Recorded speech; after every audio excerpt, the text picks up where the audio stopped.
Hey, it's Conrad Thompson. Thanks for checking out the podcast here on YouTube. Be sure to hit the subscribe button and the notifications bell. You'll get a notice anytime we upload some new content. And when I'm not asking Bruce, hey, how big was Batista's? Well, you know. One of the things I like to do is help people save money. And if you're watching this video right now and you're in a 30-year loan, man, you're overpaying your single biggest bill and you may not even realize it. I want you to do a little experiment for me. Take your calculator out, multiply your monthly house payment by 360 payments. That's how many payments there are in a 30-year loan. That big scary number, that's your total of payments. You're looking at that number? You know you can do better. Keep more of your own money right now and go to savewithconrad.com. Or maybe you've got credit card debt. Man, it's not a matter of if I can save you money with that. Your average interest rate on a credit card is more than 20%. And by the way, all the interest you pay on those credit cards, it's not tax deductible. Whereas the mortgage interest, well, that is tax deductible. So if you owe this debt, it's up to you how to pay it back. Doesn't it make sense to get the cheapest rate possible and the greatest tax deduction possible? Find out how much money you can save right now for free at savewithconrad.com. You don't need perfect credit. Even scores in the 500s can be approved, and it's no cost out of pocket. But maybe best of all, we're licensed in more than 40 states.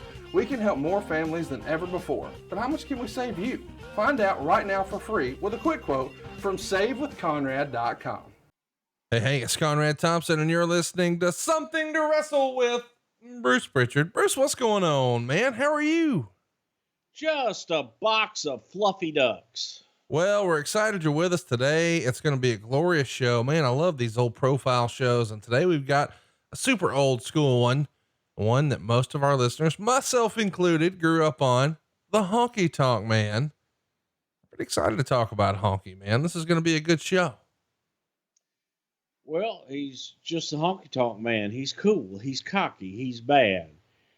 Roy Wayne Ferris was born January 25th, 1953, right there in Tennessee. He has one son, Roy, and a daughter, Megan, as opposed to Megan, who has her doctorate in veterinary medicine. Who would have thought, man? Honky Tonk Man cranking out some pretty smart youngins. Well, you know, the honky tonk man's a pretty smart fella himself. Yes, he is. We're going to get into that today. Ferris himself grew up on a small cotton farm about 60 miles outside of Memphis.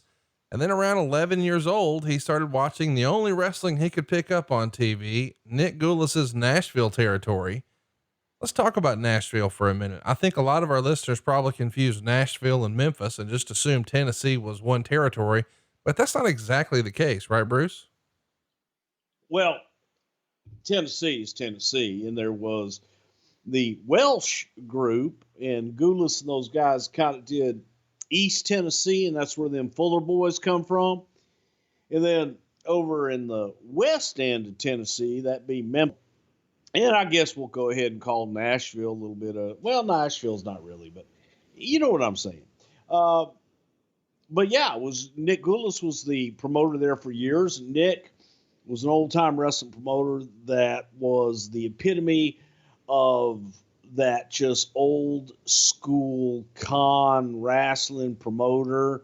I believe he actually did smoke a big old cigar, and he had a son by the name of George Goulas. Now, the reason I'm telling you this is because the first time that I met George Goulas, his son, George traveled to Houston to deliver an NWA sign to Paul Bosch. Just literally, that's what it was, man. Was a big sign that had the NWA logo on it. And with George Goulas was, Jimmy Kirklees, I believe was his name. Jimmy Kirklees was like the businessman and kind of the guy that did a lot of work there for old Nick Goulas and shit. So he was there. George Goulas was there. And that night, a young man worked for the first time in Houston, Texas, by the name of Bobby Eaton. Wow. And Bobby and George were a tag team in Tennessee known as the Jet Set. And George was not a very good worker. Okay? George was the drizzling shits. But George wanted to be a wrestler. Daddy wanted him to be a wrestler. And they Nick would put George in the main event, and it was a very nepotistic type situation there in Nashville, Tennessee. But then Nick learned to put George with guys that could work, like a la Bobby Eaton, young, good-looking guy, and it was the jet set. They were setting Tennessee on fire, and they wanted old Bobby to come on down to Houston, Texas, and maybe shoot something with Bobby in Texas and just get some exposure for Bobby around the country. And then next time I saw Bobby Eaton was when he came in as part of the Midnight Express. Motherfucker. So Honky says he always wanted to be in entertainment, and he's often said this in his shoot interviews, but growing up, he played a lot of sports. He played baseball, basketball, and football, but there was no amateur wrestling at his high school. And he scored a whopping 15 on his ACT, gets into health and physical education in college. And that leads Ferris to coaching high school football for 2 years at Munford High School in Munford, Tennessee. Bruce, this guy could have been the original Dean Douglas. Well, I mean, he could have been a teacher gimmick. I mean, of all the things that I could see, and listen, some of this is probably from watching too much HBO, but I could totally see the Honky Tonk Man as a PE coach. Like, to me, he could have been like the original Kenny Powers. Actually, that is kind of where I was going. I could see old Wayne there. Coach Ferris, God damn it, son, get over there and give it 10 more side straddle hops on 2. Here you go. Count them out. He got the long sideburns and the hair slicked back, coming to your town in the pink Cadillac. It's just rock and roll Wayne Ferris, basketball coach. Or football, whatever. Or football, whatever. Does it really fucking matter? No, listen, the first time I took you to an Alabama game, when we scored a touchdown, you yelled home run. So yeah. Yay! Of course. And then they hit that 3-pointer from outside. They did. I love it. I love it when they hit the goalie and the puck gets stuck in his mask there at them Alabama football games. It's the best, man. Isn't it fun to think now that you're an indentured servant that you'll never get to go another game with me? Every Saturday. I still got to take Kane to a Alabama football game. Listen, just send him. Me and him will go. We'll have a great night this year. But next year, well, hell, you might be fired then. Ferris had both friends and family in wrestling. Of course, Jerry Lawler's mother was Ferris's mother's sister. That tickles you, doesn't it? That Jerry Lawler. It tickles me, the whole thing in Tennessee, and how everybody was related to somebody. They were either somebody's cousin or mother or sister, or just, yeah, that just tickles me. But yes, they're cousins, old Wayne Ferris and Jerry the Kink Lawler. Jerry the Kink Lawler. How about that? I got to tell you, the irony is not lost on me of you saying, oh, everybody's related. So anyway, my brother, Dr. Tom, come on, man. What? I'm just saying, you're part of a wrestling family yourself. Yeah, but we're not like fucking our cousins. Well, they weren't either. I think they were. Well, I mean, so you guys were fucking your moms? Because that's what y'all have in common. No. Why would you accuse Dr. Tom? He's a fine, upstanding citizen. And by God, I won't let you talk about, I would take a bullet for him. Dr. John Richards. So Wayne says, one night he was coaxed into going into a wrestling show. And soon after he thought, man, I could do this. So he gave his resignation in the middle of the school year to go to Mobile, Alabama to wrestle. And of course, as luck would have it, the territory closes before he could get there. He winds up trained by your man Welch, and he described the training as grueling. He says around that time, he began a friendship with one of the other trainees who would go on to be Coco Beware.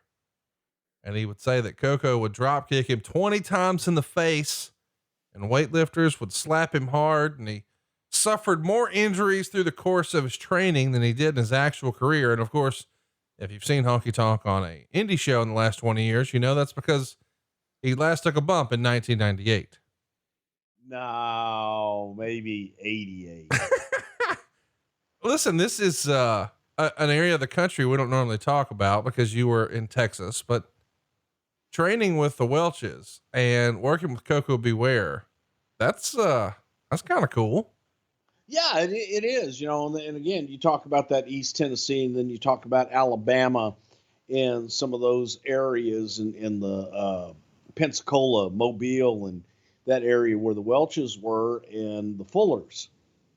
Again, another wrestling family, and those guys would sell the territories over and over and over again. I bet you that the Fullers and the Welches probably sold their territories, I'm not exaggerating, at least 5 or 6 times. Right. And then they would wait till the guy goes out of business, and then they'd go back in and open up. Right. And then they'd sell it again. Not a bad business model, If you can sell the same thing over and over, it sounds like the buy here, pay here model or the rent to own model. Like, hey, they're not going to finish their payments, so just recapture and start over. Whatever works. So his wrestling career begins in Missouri in 1977, Missouri, believe it or not. And a year later, he finds himself moving to Memphis, Tennessee, and he starts going by the name Dynamite Wayne Ferris. And he's working both Tennessee and Florida and, well, everywhere in between. Ferris and Larry Latham, the future Moondog Spot, would team as the Blonde Bombers, and a team name that was used before and since by different combinations through the different territories. But their signature moment was in 1979, and this has become a tape trading legend. It's the Tupelo concession stand brawl against Jerry Lawler and Bill Dundee. I guess it was the repeat of this with Onita that actually went viral before that was a thing with tape traders. And, was it Onita or was it, God damn, was it, cause it was with Ricky Morton and those guys, and they took the mustard jar and bashed it over his head, and the shard of glass went in his ear. I thought that one was Ricky Morton and Eddie Gilbert on one side. And Masafuchi maybe, and yeah. Yeah. And Onita on the other, but that one is the tape trading legend, but I think this predated it actually. It did. Yeah. This was the concession stand brawl. Tupelo tried to be recreated all over the country. Well, and how about this? Even years later, when we get into the Attitude Era, you guys were doing all kinds of silly stuff like this with spots, with concessions and tables and things like that. But you've even done the grocery store brawl, which I think maybe Big Japan did first, but you guys did more famously with Stone Cold and Booker T. And lots of craziness. And I think, as he would describe, the Fullers had raided Jerry Jarrett's Memphis territory for most of its talent. And with very few players left, the Blonde Bombers and Lawler and Dundee really needed to tear the house down. And I think they probably accomplished it, because this had to be something that everybody in wrestling was talking about, because it was something that hadn't been done before. Right. Yeah, it was. And, I think that as much fun as I'm not a big fan of Memphis wrestling and what have you. Look, Jerry Lawler and I were talking about it the other day, and Jerry's celebrating his 50th or 60th year in wrestling. Let's go maybe his 70th year in wrestling, maybe 80. I don't know. No, seriously, we should plug it. On the 26th, they're actually doing a get together in Jacksonville, Tennessee. There's going to be a whole lot of Southern wrestling legends there, but this could be one of the largest crowds to attend a Jackson wrestling event in a long time. They've got a huge stadium for this, so you can still be safe and all that jazz. At least that's what we hear, but it's going down September 26th. It's the 50th anniversary of the King, and your old pal Jim Ross will be there, and Tracy Smothers, and I think the Rock and Roll Express, and a lot of the old classics. So if Alabama wasn't kicking off that day, Bruce, I'd be there. But as that's a state holiday here. I've got to attend to those affairs. Yeah, well, but Lawler, look, when people talk about Memphis, you talk about the King, Jerry Lawler, and the fact that Lex Luger got in wrestling because he was playing football and walking around in downtown Memphis, Tennessee, and people saw he was big and jacked up, thought he was a wrestler, and said, "Hey, are you wrestling Jerry the King Lawler?" And he thought he was a big star being a football player, but then realized that to get noticed and for people to know who the hell you are, you don't need to be wearing a helmet, and that the wrestlers were the people that were famous in Luger's eyes. And that was one of the reasons that Lex got in the business, was because of Jerry the King Lawler. And Lawler, man, you sit there and guys talk about, Hogan wasn't a great worker. This guy wasn't a great worker. They drew money. Lawler was a great worker because he always drew money. And that's what the mark of a great worker is, folks. Not a moveset, not how many high spots they do in a match.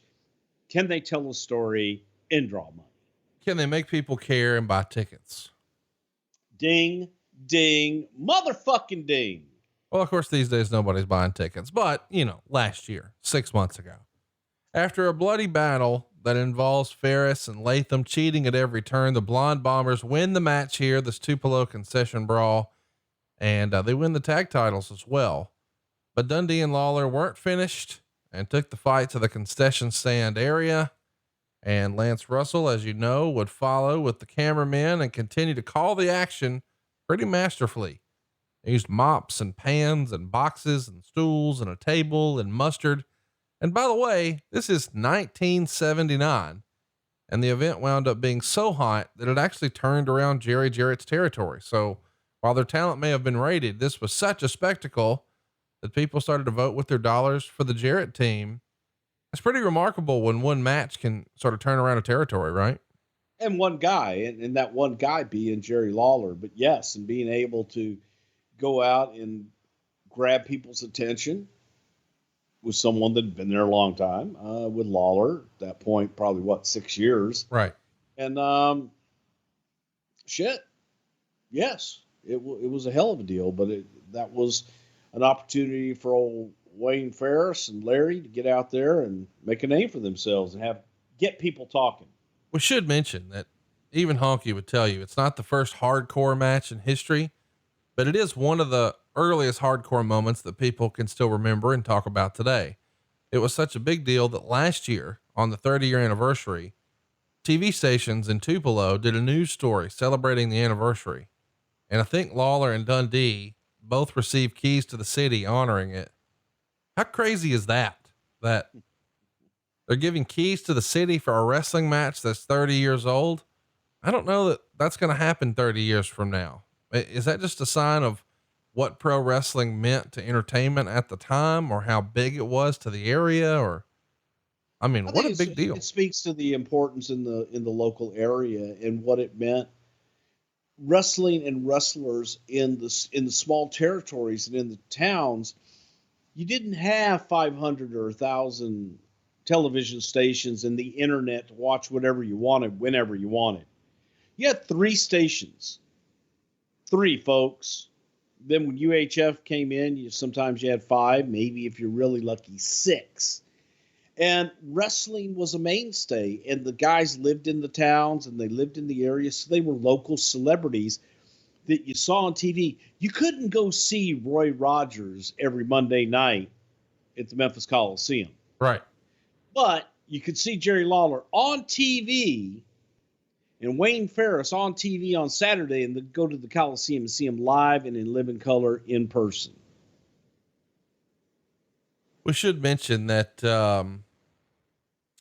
Honky has said in interviews that he didn't think Jerry Lawler was particularly good to him during his time in Memphis. And remember, Lawler has quite a bit of stroke here. He's making huge money, has influence, getting some kickbacks from the office, part of the ownership group, the whole deal. And Honky would say he would be booked twice a week, and it shows that were huge draws. But he couldn't ride with the other wrestlers there because they thought he was office. And well, after Tupelo, Ferris said Lawler showed him much more professional courtesy. I guess that's probably natural, right? On the one hand, you don't really want to show favoritism or have the perception be that you're favoring one guy over another. But once that guy becomes part of the team that's really drawing, well, now they've proven their worth, huh? Yeah, now I really don't give a shit what you think as long as you're drawing money. Right. Well, believe it or not, before Honky made his way to the WWF, he even spent some time in Puerto Rico for WWC, easy for me to say. He said every night you had to fight your way into and out of the arena And this has become legendary, Bruce. We know that some fans would even throw rocks and some would throw battery acid, just crazy stuff. He wound up spending 10 months there, working 3 or 4 days a week. What was the rap on Puerto Rico in the late 80s or late 70s and early 80s? Well, actually, it was a good place to go to make some good money. The local, with Carlos and Jovica and those guys, they were legends on the island and able to talk people into the buildings, and they would bring in Americans, heels, to be their foes. And it was a pretty simple formula that worked for them for many, many, many, many, many years. So if you could go over there and get over as a heel and stay, chances are you'd make some good money. The top guys, like the Briscoes and the Funks, Flair and stuff like that, they loved going to Puerto Rico because it was always a good payday, easy trips, and you're out on the beach having a good time. There are worse things. Believe it or not, Honky does actually spend a little bit of time in Mid-Atlantic. I think he's there for just a hiccup, and then he goes to Japan for 6 weeks for Giant Baba, and even wrestles Jack Briscoe over there during his stint. And he says that Jack was the ultimate professional. He would also say that he made like $1,000 a week in Japan, but that he was promised $1,200 by Abdullah the Butcher. Japan has always been the big money thing, especially in the 70s, 80s, and 90s. Am I right? Yeah. If you're working a territory and you get if you get one tour a year, that's pretty good because you had guaranteed money. It wasn't, you weren't getting paid off of houses. You went over there for a set amount of money per week. You knew how many dates you were going to be there, and they paid for your transportation. They would get you in between the towns on the buses and what have you. So it was a pretty good gig if you wanted to go there 3 weeks, 3-week tour, 5-week tour, 6-week tour, whatever. Yeah, go make some money. And when the two companies, when All Japan and New Japan, when they made the split between Inoki and Baba, and they each had their own individual companies, those prices went up. So guys could go over there and make a lot more money because they would just say, hey, I'm going to go work for the other company. Let's talk about where he is after this. He winds up working with Continental, which I believe at the time was Southeastern Championship Wrestling. And that's where his most famous persona would be born. He had wrestled once before as punk rock Wayne Ferris. And from that, he transitions into having black hair. Fans give him the jumpsuit, and Robert Fuller gives him a guitar. Ferris says he gave himself the name off of a record by Jimmy Horton, and the record is called Honky Tonk Man. Now, you mentioned earlier rock and roll Wayne Ferris. I assume he was still trying the music thing, and you met him as rock and roll, and maybe another time he wrestled as punk rock Wayne Ferris. Yeah. Wayne came into San Antonio. Got a little overzealous there. But Wayne came into San Antonio for Buck Robley, and Larry Latham came in. Billy Spears. Sorry, I got the COVID. That's not a funny. joke, people. I'm not kidding. Funny. God damn, that's all I need to get out. Bruce Prichard has COVID. No, I do not. Never have, never will. Never will. Like, that's fucking up to you. It is up to me. Okay.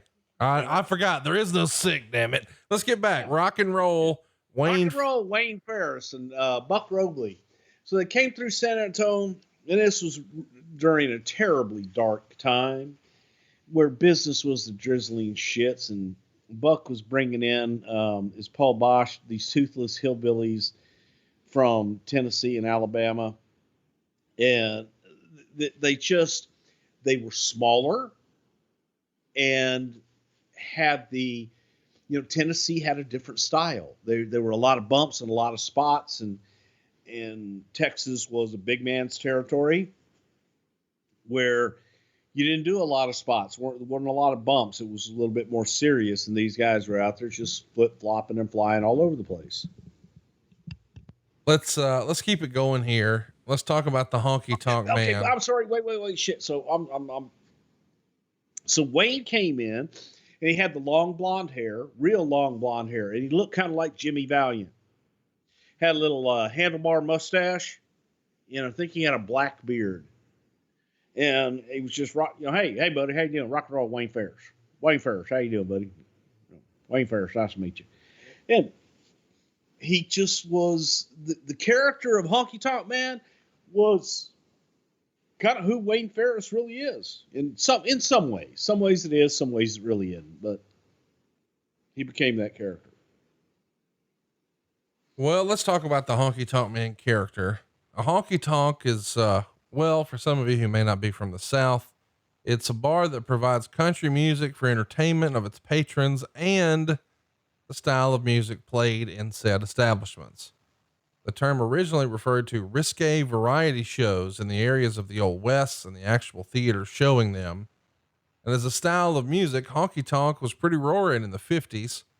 And then in March 56, the country singer and writer Jimmy Horton released a hit song called Honky Tonk Man.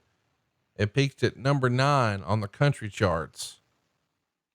Honky winds up making his debut for Stampede Wrestling, believe it or not, in Calgary in 1982. He calls himself Honky Tonk Wayne, a name the Hearts came up with that he didn't like. He already had gear that said Honky Tonk Man, having had that character on his way in. But he said travel in Stampede was brutal, and Honky said Stu stretched him on the front porch the first time they met. What do you think that must have sounded like, Bruce? You're the honky, yeah. Come here, honky. Yeah. What if I put your elbow here back over other ear? You sick bastard! Scream, bitch. Yeah. If you look, man, you're in Stu's turf. You're in his home. You're getting stretched, bitch. Yeah, Right. Come here. He'd love you. Oh, I'm sure. Yeah, big one here. Come here. Yeah. How about if you look at there's a bone. Yeah, he'd fucking just he'd have fun with you. He would love you. A lot of people probably are like, wait a minute, Honky Tonk Man, I thought that was a Southern gimmick, Canada, but there was a big, like, cowboy population, if you will, in that territory, right? Absolutely. And to be clear, you said that, a honky tonk was a place that just had country music. Actually, a honky tonk had, both kinds of music, country and Western. And it was just a down home place where you could go belly up to the bar and get you an ice cold beer, not just a cold fucking refrigerated beer. There's a difference. Ice cold beer is beer that's like fucking down deep in that fucking ice, and the ice starts to melt and shit becomes one with the bottle. So it's like frigid ice cold. And that's the only way to drink beer. That's how you got your beer in the goddamn honky tonk. Honky says he has a dispute with Stu here and winds up going to work for Al Tomko for almost a year. Again, this time as the Honky Tonk Man. And then he buries the hatchet with Stu, goes back there for a while. And around that same time, the Honky Tonk Man winds up on a WWF show at the Calgary Saddle Dome that Stu was involved in. And at that show, allegedly, Hulk Hogan took Honky into the bathroom and asked why he hasn't joined up with the WWF yet. The two had known each other from much earlier in their careers, but hadn't met up in some time until that event. And of course, by then, Hulk Hogan's on top of the world. And Honky said he didn't think he was good enough, but Hulk disagreed and said, no, you're good as anyone. He says the next morning he would get a call from Vince, and Honky says, sure enough, the next morning the phone rang and he prepared for his next step in life, the World Wrestling Federation. And he admits that he was a nervous wreck during that call with Vince. And I guess in this era, I guess these days too, man, if you're a professional wrestler trying to make your name and Vince McMahon calls your phone, it's a pretty damn big deal. Well, sure. Especially when you're working in Calgary and just trying to get by. So Wayne is freezing his ass off in Calgary and the Hulkster. And I always heard the story. I heard the story from, the other side, from Hulk and actually from Vince as well, that Hulk had seen Wayne. I want to say that he saw a man like in Alabama or Continental during one of the stints there where Hulk and Honky had crossed paths. And then seeing him in Calgary, saw the gimmick and fell in love with the gimmick. Said, man, this gimmick is tailor-made for the WWF. Told Vince about it, says, we got to get this guy. We got to bring him in. He's going to be huge, you know, and people are going to love him. He's a fucking natural, charismatic babyface. The rest, as they say, is history. Yes, it is. It's pretty remarkable that this is a real thing. Honky said seeing the huge crowd that the WWF played to in Calgary really made him want to go there and realize this really is the big time. Plus, everybody in wrestling had been hearing about the big paydays, and he was hearing the same thing from the Bulldogs, who occasionally came back. And of course, Brett was there, and he says hearing of their paydays made him want to do it even more. And he said that Vince called Stu to make sure his obligations weren't broken in Stu's mind. And that week he got to meet with Vince and bring a tape, and he winds up getting the job. I'm fascinated by those little details. And I know you get annoyed with me wanting all the little minutia of the time, but did everybody bring a tape to a meeting with Vince, or would he had already have seen it? It does feel a little weird. Like, okay, let's pop your tape in and watch it together, pal. Well, again, man, you didn't have cable then. So it wasn't like you could go either to cable and or the internet and just, oh, hey, let me see this guy. Let me type him in the old Google machine and take a look at him. You didn't have that. So it was word of mouth or by videotape and or both. So not unusual at all. That's shit, how you showed what you could do. How often did Vince do that? I mean, it does feel like such an interesting dynamic. Like, can you imagine if Vince calls Bill Watts and says, just want to make sure that Dog is really finished up with you. Like on some level, it feels like we're bitter competition, but with Stu, maybe because of the relationship with Brett, of course, and the Bulldogs, perhaps you just feel like that's a little different, right? Stu wasn't bitter competition. Right. And Stu was in many ways family. And, you know, I really believe that had Vince had the opportunity with a lot of them. Again, he did go to everybody and did say, hey, let's work together. And guys like Bill Watts and the Sheik and Crockett and all those guys were like, no, man, we'll kill you. And he said, okay, I'm going to do it anyway. So, you know, he was working with Stu, he being Vince, and Vince had respect for Stu and let him know. Just good business. Here's where the story gets really fun and a little weird. In early '86, a young Dwight Yoakam released his version of Honky Tonk Man, and Yoakam's rendition is even a bigger hit than the original. It debuts at number 74 on the country chart on March 1st, '86, and it charted for 24 weeks on that chart, peaking at number 3 in June of '86. And this is the debut single on his debut album that he self-financed. In other words, the Honky Tonk Man put not only Wayne Ferris on the map, but Dwight Yoakam. And 3 months after the song hits its peak, what do you know? The Honky Tonk Man joins the WWE. Talk about timing, right? Is Honky Tonk Man one of the biggest, right time, right place? I mean, this is one of those great stories, is it not? Timing is everything. Shit, Yeah. Brother Love was the same thing from the standpoint of Jim and Tammy Faye and Jessica Hahn and everything. It's a beautiful thing, right, when it all works out and a plan comes together. It's like, okay, hey, yeah, we planned it, but sometimes it's just fate, and it's good fate. And speaking of Dwight Yoakam, talked to John Paul Shellnut.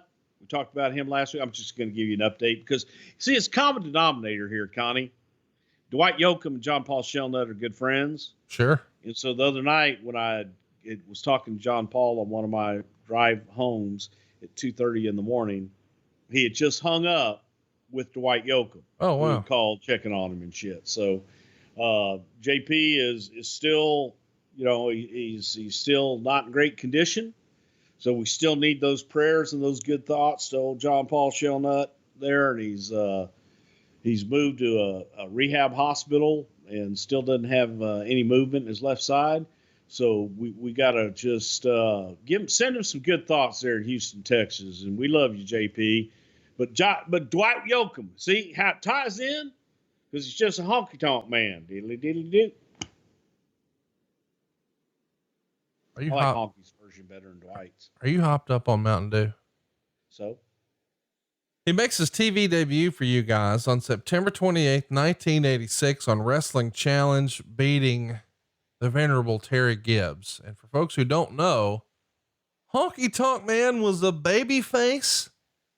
He's going to debut as a good guy with suspenders, which seems really strange looking back. And in interviews, Honky said kids, at least in Vince's mind, kids wearing little sideburns and buying merchandise to look like him was going to be the way to go.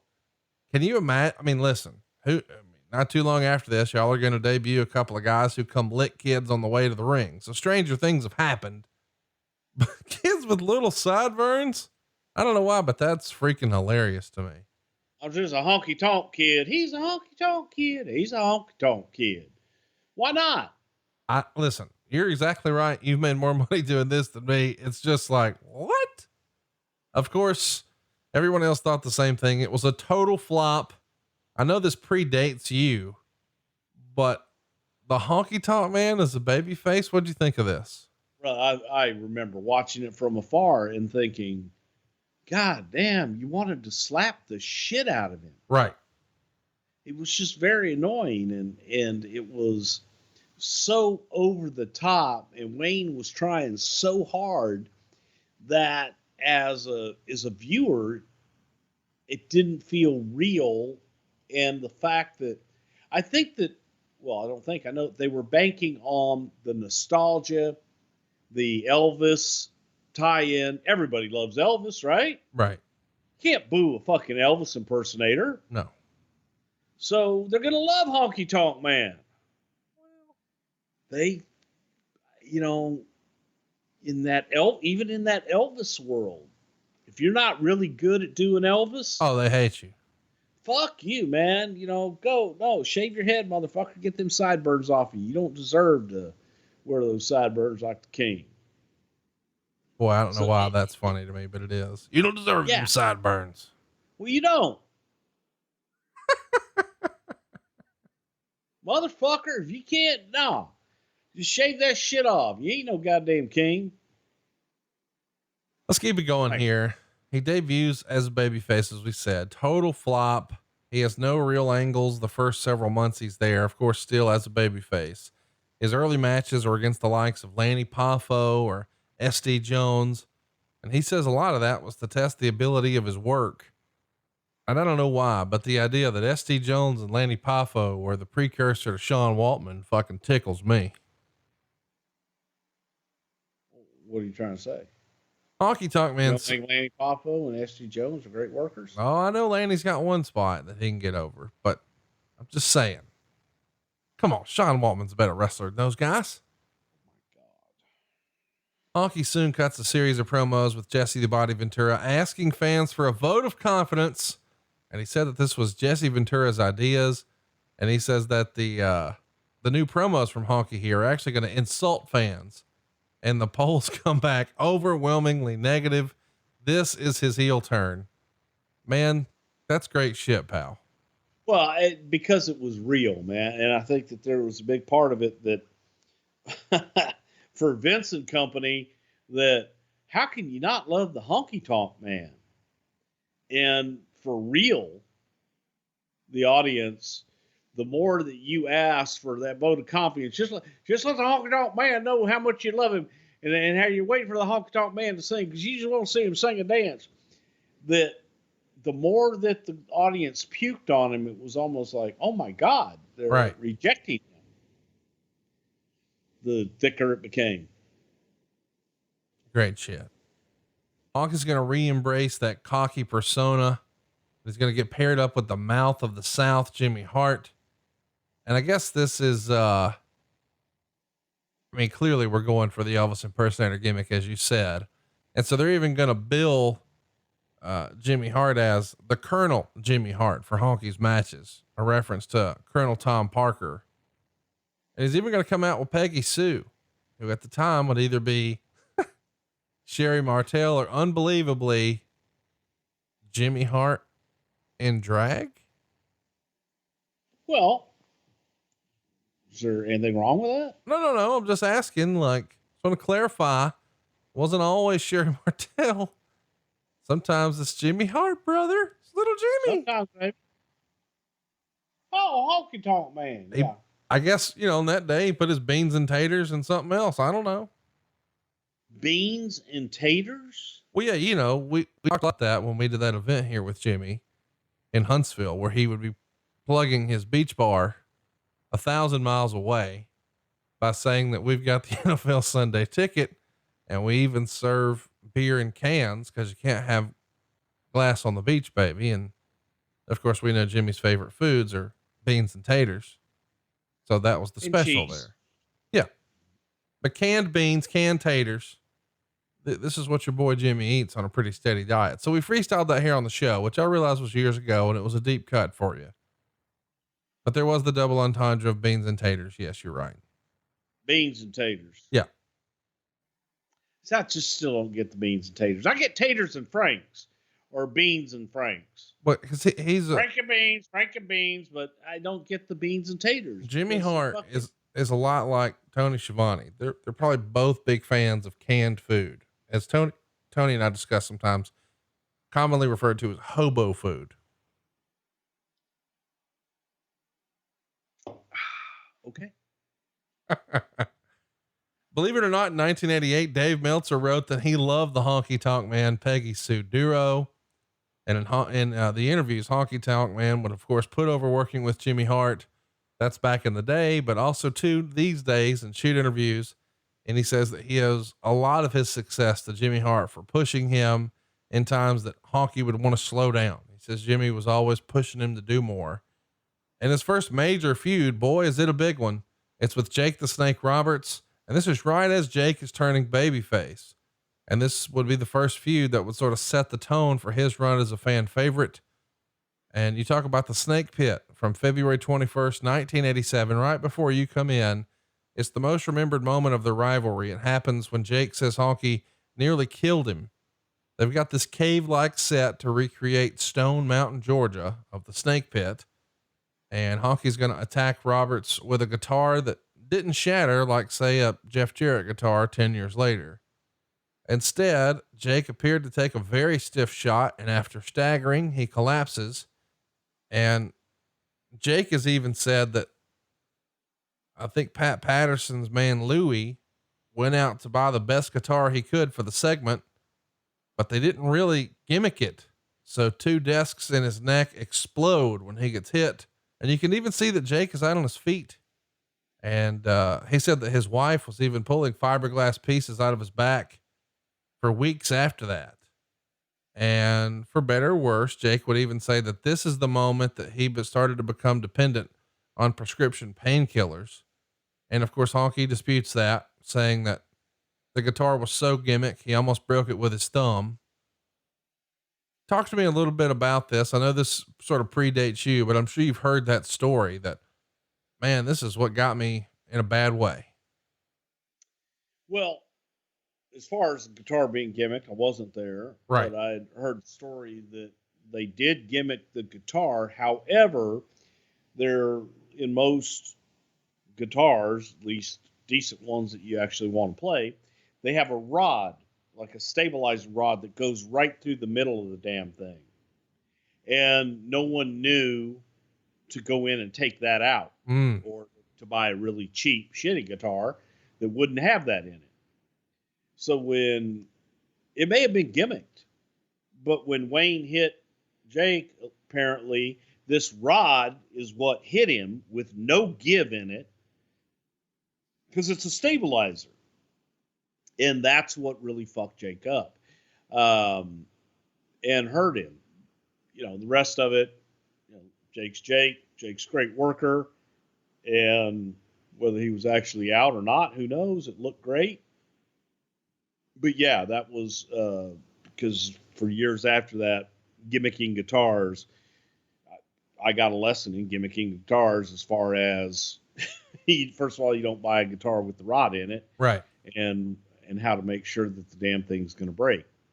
So it was gimmicked, but it was gimmicked improperly from the standpoint of they didn't know this rod was in there. Right. Well, let's talk about the feud here. It's going to culminate at WrestleMania 3. Most people remember that. Of course, you had Jake come out with Alice Cooper. Beforehand, Honky would be interviewed by Mary Hart. And Honky's gone on record as saying there were so many people in the building that day that from his perspective, when he was in the ring, they all looked like ants because they were so far away. But he said that the schedule was so hectic that he had been on the road for something crazy, like 50 days straight. And I'm sure that's a bit of an exaggeration, but it was a crazy breakneck schedule.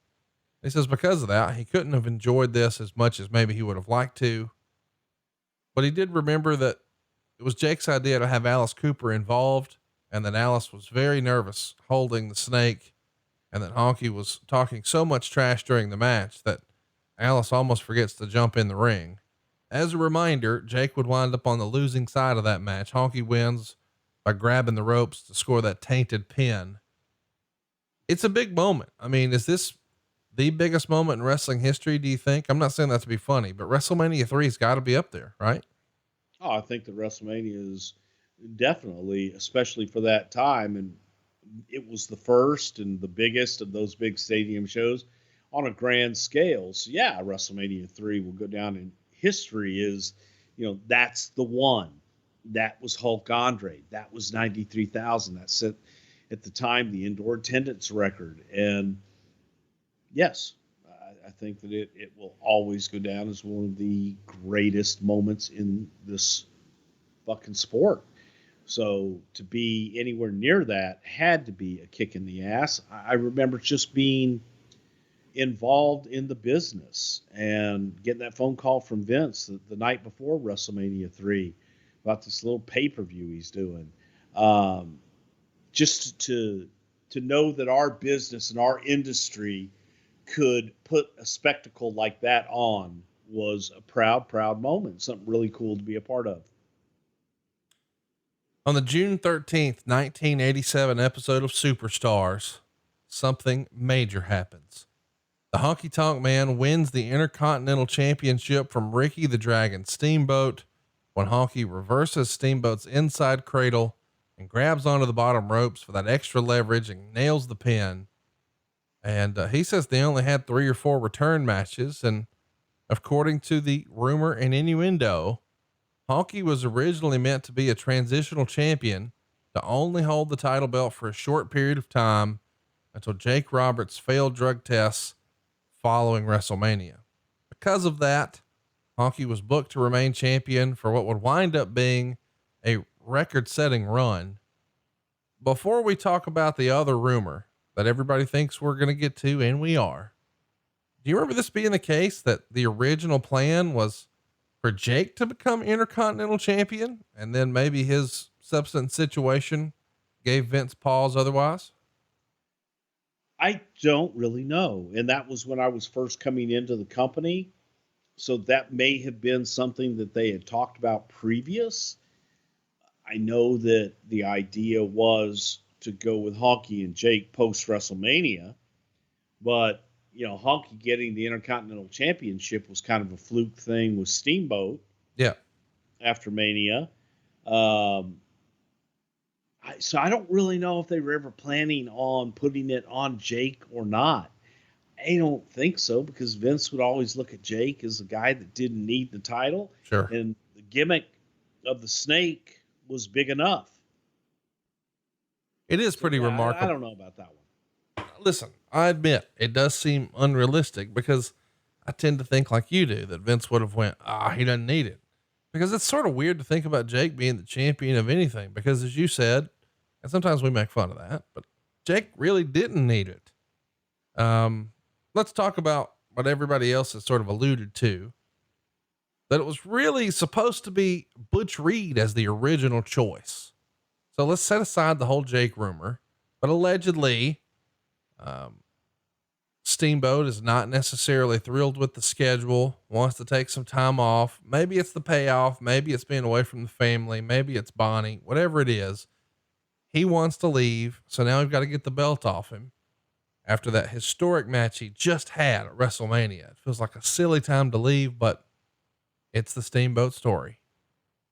Allegedly, Butch Reed was supposed to be the guy to take that win and the championship from Ricky Steamboat that night. But for whatever reason, Butch Reed wasn't there. That's the rumored innuendo, that he no-showed and just missed the date. And allegedly, Honky gives credit to this run to Hulk Hogan, because supposedly he's in the back having a conversation with Vince. Vince is expressing the whole situation with the Intercontinental title. And Honky says, "Hey, what about him?" Remembering his old pal, Honky Tonk Man. And we knew that Honky had heat. And for whatever reason, Vince went with it. What's real? What's not? Was Butch Reed considered for the spot? A, and B, was Hulk Hogan the guy who said, "What about him with Honky Tonk?" I definitely believe the part about Hulk, in suggesting Honky Tonk to be the Intercontinental Champion. And that I would put money on that actually happened. As far as Butch, wouldn't shock me, but I didn't hear that at the time. It was, we need a heel champion. We need somebody to beat Steamboat. And I definitely did hear the thing with Hulk and Honky were friends. And I know that Hulk was always a big fan of the Honky Tonk Man gimmick. So I could see Hulk going to Vince easily and saying, "Yeah, brother, what about him?" That I could see in a heartbeat, and even more so, I could see Hulk campaigning even harder than that for Honky, because he just loved the gimmick that much. Do you know if anyone else was considered besides Honky for this run here? Boy, there was consideration, and again, I was new coming in, but there was consideration for Savage, putting it back on Randy, who had dropped it to Steamboat.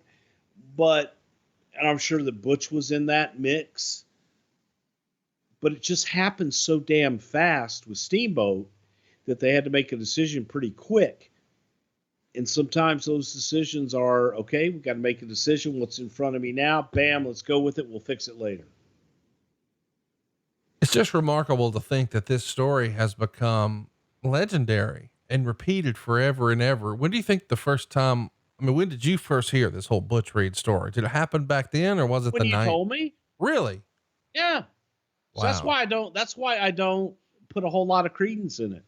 Yeah. Cause I'll make up shit. A lot of times there's stories outside of the actual environment that are made up, but that you never hear, because there's people know that you know what really happened type thing.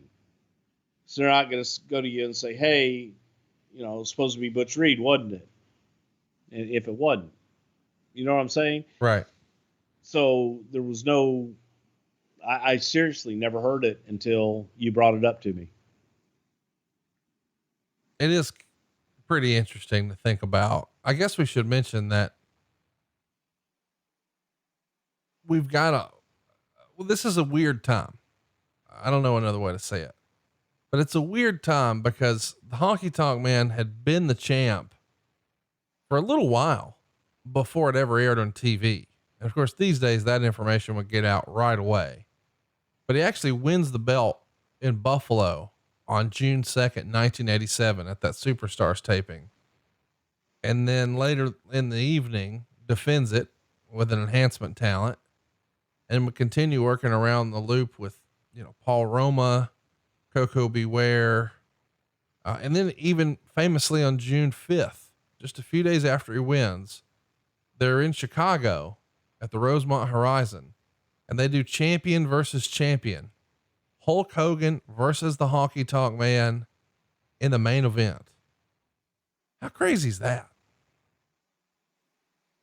I don't think it's crazy at all. Shit, Honky was a hot fucking heel. I'm not arguing that. I'm just saying, to me, it's remarkable that I don't know. It's just weird. Later that same month, by the way, in Tucson, he's defending the Intercontinental title against Bruno Sammartino in Arizona in 87.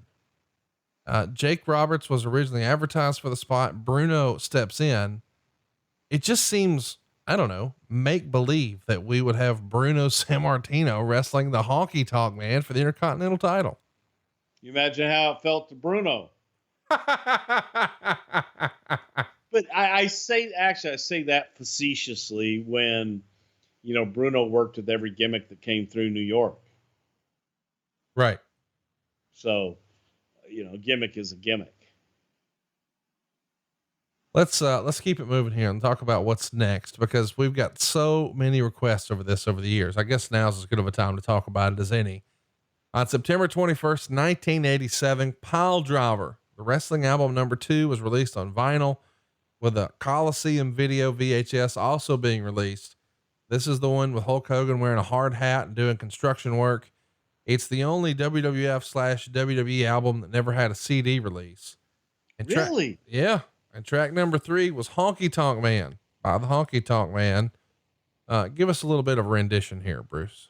Oh, it's a honky tonk man. He's a honky tonk man. I'm a honky tonk man. He's a honky tonk man. I'm a honky tonk man. I'm cool. I'm cocky. I'm bad. That's actually more John Paul Shelnut doing honky tonk man than was doing honky tonk man. Well, it's pretty good though. I mean, listen, I'll give you a little clap deal on that one. Conrad gave me the clap. Well, a few people have said that over the years. So in September of 87, Honky begins to work with the Macho Man Randy Savage, and he says that he clicked with Savage and really enjoyed working with him. And he says that Savage would trust him enough to interject Elizabeth into the match. And of course, we've all heard that Savage was overly protective of Elizabeth. So that's probably a vote of confidence when he trusts. And maybe some of that is, them sort of coming from the same area. Of course, Savage worked Tennessee a lot early in his life, and I don't know, feels like those guys would have gotten along just fine. Yeah, they did. And again, Wayne was a married man, and he was cool. There definitely was a trust factor there with Savage, and Savage. It wasn't that Savage didn't trust a lot of people. It was just that Savage was very cautious and protective of Liz. Didn't want to see her get hurt. She wasn't a trained worker, so he didn't want her to be a traditional manager, tripping and passing the nuts type shit. Was just very protective of her. Let's talk about September of 87, or I guess October rather. That's when we first see him on national TV. I guess it's October 3rd, 1987. Saturday night's main event number 12, which was technically recorded on September 23rd in Hershey, PA. Savage almost defeats Honky until Jimmy Hart's Heart Foundation runs into the ring and attacks Randy. That gets Honky disqualified, but of course that means he retains. Miss Elizabeth is going to attempt to stop the attack on Savage, but believe it or not, Honky shoves her down, which was a big deal. And she fled to the locker room as Honky smashes the guitar over Savage's skull. What a moment that was. I remember that like it was yesterday. But Miss Elizabeth returned with an ally, Hulk Hogan, who aids Savage in running off the heels. And this leads to the formation of the Mega Powers. Pretty big moment in wrestling history. I wasn't even watching wrestling at the time, but right when I was getting in, I could see all about this in the magazines. And this whole angle was big time stuff, was it not?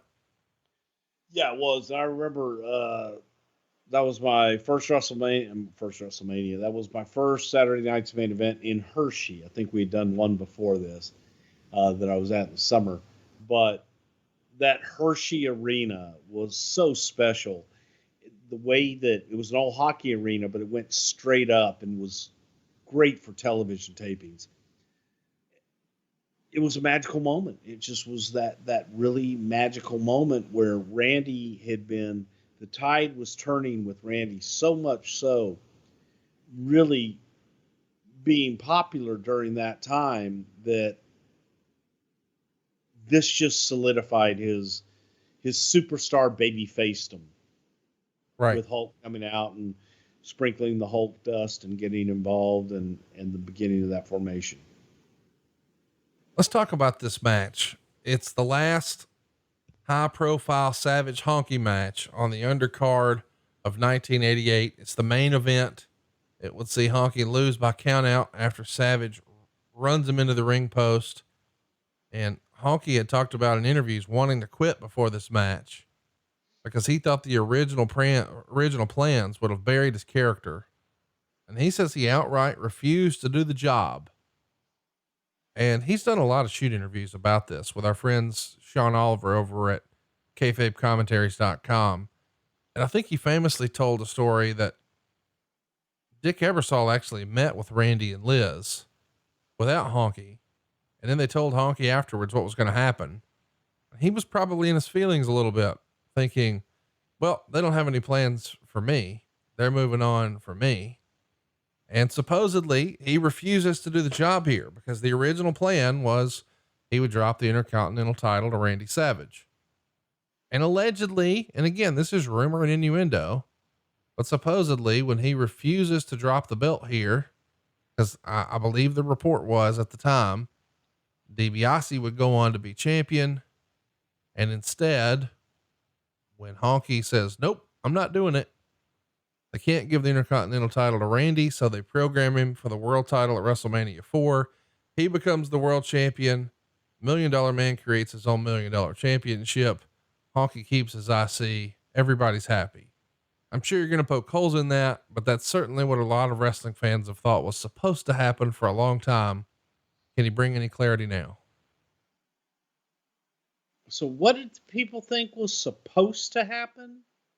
That originally the plan was Honky drops the IC to Savage. DiBiase goes on to win the world title. And we've got a heel champion with baby faces chasing. But instead, when Honky refuses to placate him, to pacify him, if you will, we move him up to the main event and give him the world title. And Ted DiBiase's opportunity to be champ is removed. So we give him the $1 Million championship instead. I know you're going to poke holes in it. I'm ready for it. Tell us what really happened. Did Honky refuse to drop the Intercontinental title to Randy Savage? I have no idea if Honky refused to drop the Intercontinental Championship. However, I do know that the plans for Randy Savage to go on to win the championship at WrestleMania 4 were in the works in September, October of 1987. So the rest of that is probably folklore, rumor, innuendo. Wait, hang on. So you're saying Honky is lying. He wasn't asked to lose. I said, I don't know that. I didn't say he was lying at all. You said that. I didn't say that. Okay. I said, I don't know if he refused to lose. I have no idea if he did or not. Well, here's my question. But I can tell you the plan for Randy Savage was not the result of something that happened in October that, okay, we're not going to put the Intercontinental title on him. We're going to put the world title on him. No, that was planned long before that. For Survivor Series to go the Hulk and Andre and the teams, and then have the February main event with Hulk and Andre and the title and all that shit. Well, to do the tournament. Let's just give it a little leeway here. And let's say perhaps Honky has his dates confused. Instead of it being main event in early 88, maybe it is the Saturday night's main event, number 12, that was recorded in September of 87. It doesn't air until October. Perhaps that was that's when they did the whole Hart Foundation runs in, we shove Elizabeth, the whole deal. Is that possible or plausible? Because you said that, hey, no, because in Vince's mind, he was getting the title.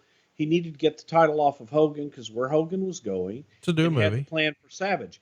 The whole DiBiase thing was just people talking about how great of a champion that DiBiase was. That when you go back into 1987 and Crockett buying out Bill Watts, that one of the rumor and innuendos and one of the things that was discussed was Ted DiBiase being the guy to be the NWA World Heavyweight Champion and beat Flair. when he came back from Japan and goes to Crockett, that was kind of like, but again, rumor and innuendo. Right. That was the scuttlebutt. That was the buzz. This is all just rumor and innuendo of people saying, oh, yeah, wouldn't DiBiase? I know what they're going to do now. But internally, that wasn't the case. Okay, but listen, it's not people saying that on the outside. It's the fucking Honky Tonk Man who says they wanted me to lose, and I said no. Now let's just go down there. And maybe he did. Let's play that out. Maybe he did. Let's play it out. So the original idea, according to you, was he's going to drop the Intercontinental to Randy Savage, and then Randy Savage is going to go win the tournament and unify the Intercontinental and World title in 1980. Never heard that. Not one time. Well, then I never heard that he wanted Honky to drop the title. The whole deal was to shoot the angle to bring Hulk and Savage together. So you don't believe that Honky was asked to lose the title here? Wouldn't surprise me if he was and that he refused. That wouldn't surprise me at all. I'm telling you that I don't know that. And I'm not going to lie to you like Dave Meltzer and all these other people and tell you, report rumor and innuendo. If Honky says that happened, then Honky was there. He would know if it happened or not. I wasn't there for that. Was I there early on for the idea of Randy Savage winning the title at WrestleMania 4? Yes, I was. I can speak to that. I can speak to that directly because I was a part of that. I witnessed that. I heard that. I was a part of that. And was I ever a part of hearing a story about Honky refusing to win the title and that the idea was for Randy Savage to win the Intercontinental title and DiBiase to win the WWF title? No, that discussion did not happen. Not with me. You got to get hot about it. No, I do get hot about it because, again, I'm not calling Honky Tonk Man a liar, and that'll probably get out on the fucking sheets and all this other bullshit and how people fucking misconstrue things that you say instead of actually listening to what the fuck I say. And it's... Hang on. Listen to exactly what I'm... Now, hang on, listen. What I'm exactly saying is that, yes, there was a plan early on for Savage. Was there ever a plan for DiBiase? No. Was there a discussion amongst the boys and amongst people about what if and wouldn't Ted DiBiase be a great champion? Sure. Yes. As far as the plans and what we were doing at that time to put Hulk and Savage together to get to the fucking whole Andre shit in WrestleMania 4 in the tournament and crown Savage, dude, that was planned early on. Okay. Well, Honky Tonk Man allegedly spoke to Jim Barnett during this time and was even considering jumping ship over to the NWA / what's going to become WCW. And he says that Vince was furious learning this, but I think Honky felt like he had no other choices because no one was communicating with him or telling him what the future plans were. And he says he got a vibe from the office after this that he couldn't be trusted. So let's poke holes in it. Let's play devil's advocate. Did you hear of Honky Tonk Man pushing back at all? Did you hear of him speaking to Jim Barnett? Did you hear of there being a threat of him perhaps jumping ship? Did you hear of Vince perhaps losing faith or confidence in Wayne Ferris here? Yeah, totally lost faith in him. And it was so horrible that we kept the title on him for another 9 months. Think about that. If Vince lost faith in him and Vince didn't like him and didn't want him around and didn't trust him, then why would he leave the championship on him for another 9 months and build Honky as much as we did? Does that make any sense? Well, okay. Perhaps it's sour grapes from Honky, but I mean, but does it make sense to you? That's the question. Does that make sense? This guy, he cannot be trusted. I don't like him. He's a malcontent. He's all this. So I'm going to leave one of my biggest championships and I'm going to feature him and I'm going to invest all this time and money in him because he can't be trusted. Does that make sense? You're going to beat him pretty straight up in a handful of months here, very, very quickly. And he doesn't really do much after that. from September until fucking the next August. No. That's what you're No. saying. No. Let's run through this. I gave you a hypothetical. I told you this happened on the main event where they did the double Hebner bullshit in early '88. So that would have been what, February, March? No. Okay. Double Hebner. Okay. February. And then he loses his title in August. Yeah. If there was no trust and nobody wants him around, why not take the title off of him at WrestleMania? All right. I just want to be clear here for the record. Vince was not upset that he spoke to Jim Barnett about jumping ship while he was I have no idea if he champion. was or not, but to me, the theory and to say that Vince came and said, "Oh, I'm pissed off at Honky Tonk Man." No. So if Vince is pissed at you, he's pulling the belts off you. I have no idea. I'm saying that you're asking me. Yeah. And you said no. But no, your reason for saying logically look at it. If somebody is getting ready to jump ship, if you're upset with someone getting ready to jump ship and you don't trust them anymore, saying what you said, that felt there wasn't trust there, then why would you leave him in a position and why would you continue to invest in that character? No, I got it. I mean, you told me straight up right there. We understand now. That doesn't make any sense. No, I mean, I'm sure Vince was fine with it because he left the belt on him. It's not a big deal. The feud is blown off a few weeks before WrestleMania 4, and at WrestleMania 4, his next feud begins. And of course it's with Brutus, the fucking barber, Beefcake. Beefcake gets him in a sleeper when Colonel Jimmy Hart causes a DQ to save the title. The feud continues until SummerSlam, which was supposed to be Beefcake's last shot at the title. And then a twist happens. The late outlaw Ron Bass would attack Beefcake with one of his spurs on TV, causing a bloody scene that was censored by a big X in the replays. And I got to tell you, man, as a kid, I was fascinated by this big X and wanted to see what was happening around it. And if I could pause the VCR enough, I could see pretty ingenious stuff to do here in 1988. What do you remember about this angle? Oh God, I loved it. And the big X we made sure that the X was positioned in the way that as the camera moved, you got to see a little bit. Oh my God, the Crimson Mask. And you just got to see bits and pieces and enough to really be scared and just appalled at that. But at the same time, it was so terrible we had to exit out. It's kind of like the bar across the boobs in the old newspaper print magazines. For 1 year, 2 months, and 27 days, the Honky Tonk Man was Intercontinental Champion. Greatest Intercontinental Champion of all time, baby. And he said it often enough that people believed it.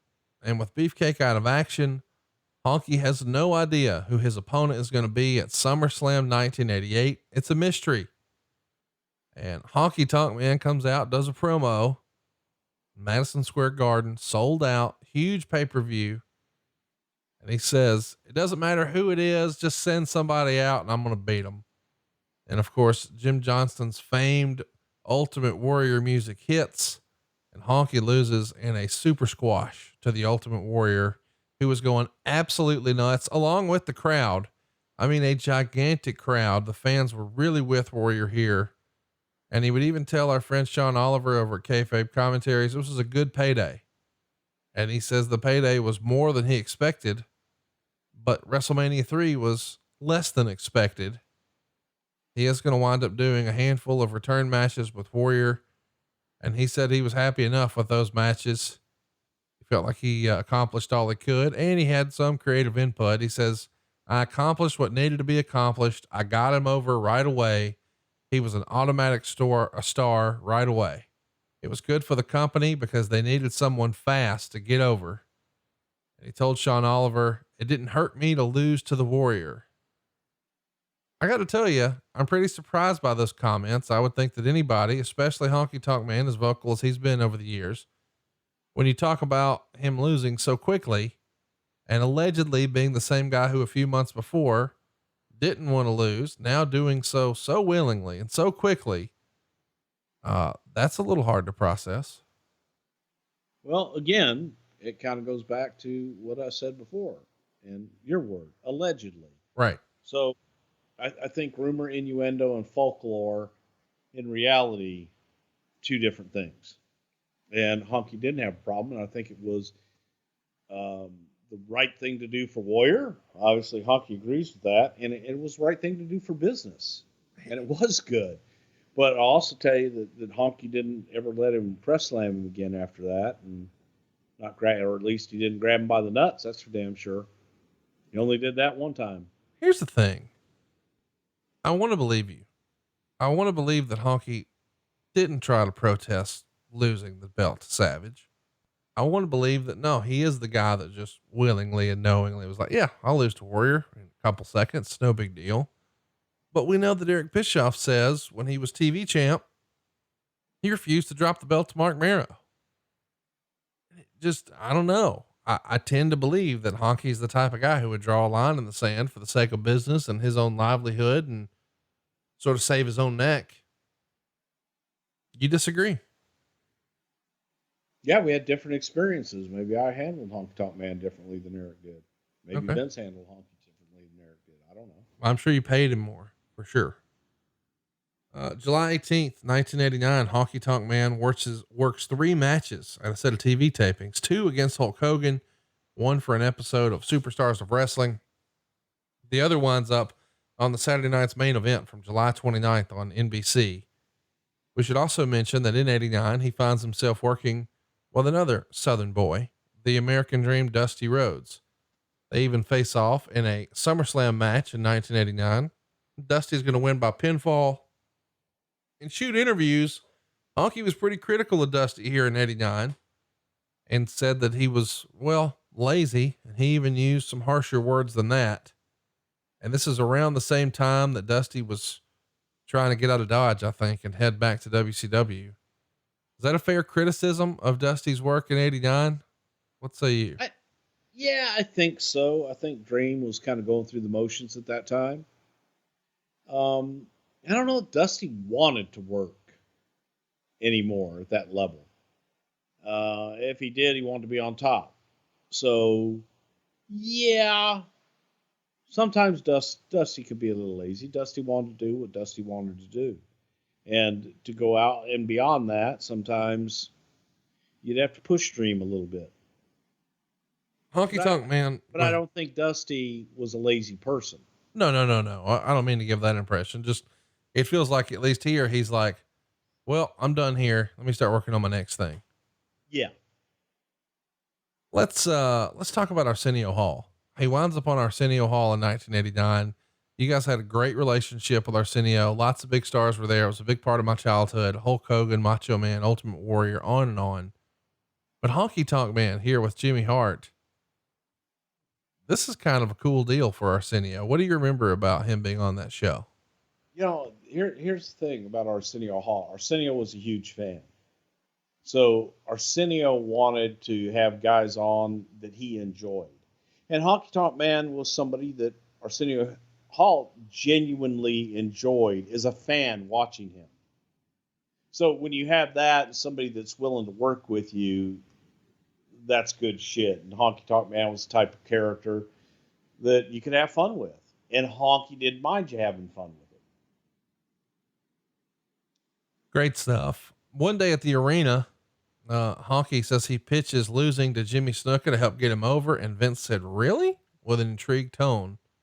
And Honky thought he was done and going to be jobbed out. So he pitched this idea to work his way back up to make better money while still keeping a job. And he said he really enjoyed those matches too, because he and Snuka worked their way up from a prelim position to a higher spot that paid more. And Snuka even got a win over him at Madison Square Garden at the end of September. And he defeated him by DQ on Superstars on a taping on Halloween. This feels like a guy trying to make sure he can cement his long-term run and maybe back off of the stance that we've heard he took before that I think maybe you still question a little bit. Well, look, I'm not questioning it. I'm telling you that as far as my dealings with Wayne Ferris through the years, haven't had a problem with the guy. Right. Straight up, you knew where you stood. And for me, always did what he was asked to do and was a good straight up guy. I think that Honky is one of the most misunderstood people in the business, and maybe he earns his reputation. Maybe he has earned his reputation being difficult to deal with. He didn't earn it with me. So I can only speak to how he was with me and when I was around him. Can you talk to us about his feud with Superfly here?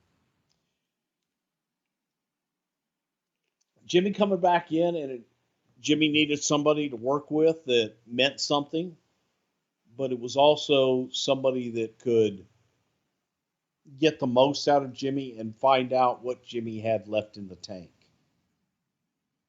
Right. So Honky being an established heel was perfect for the babyface Snuka, and it worked. I think we did the angle on the Brother Love show with the guitar and Snuka,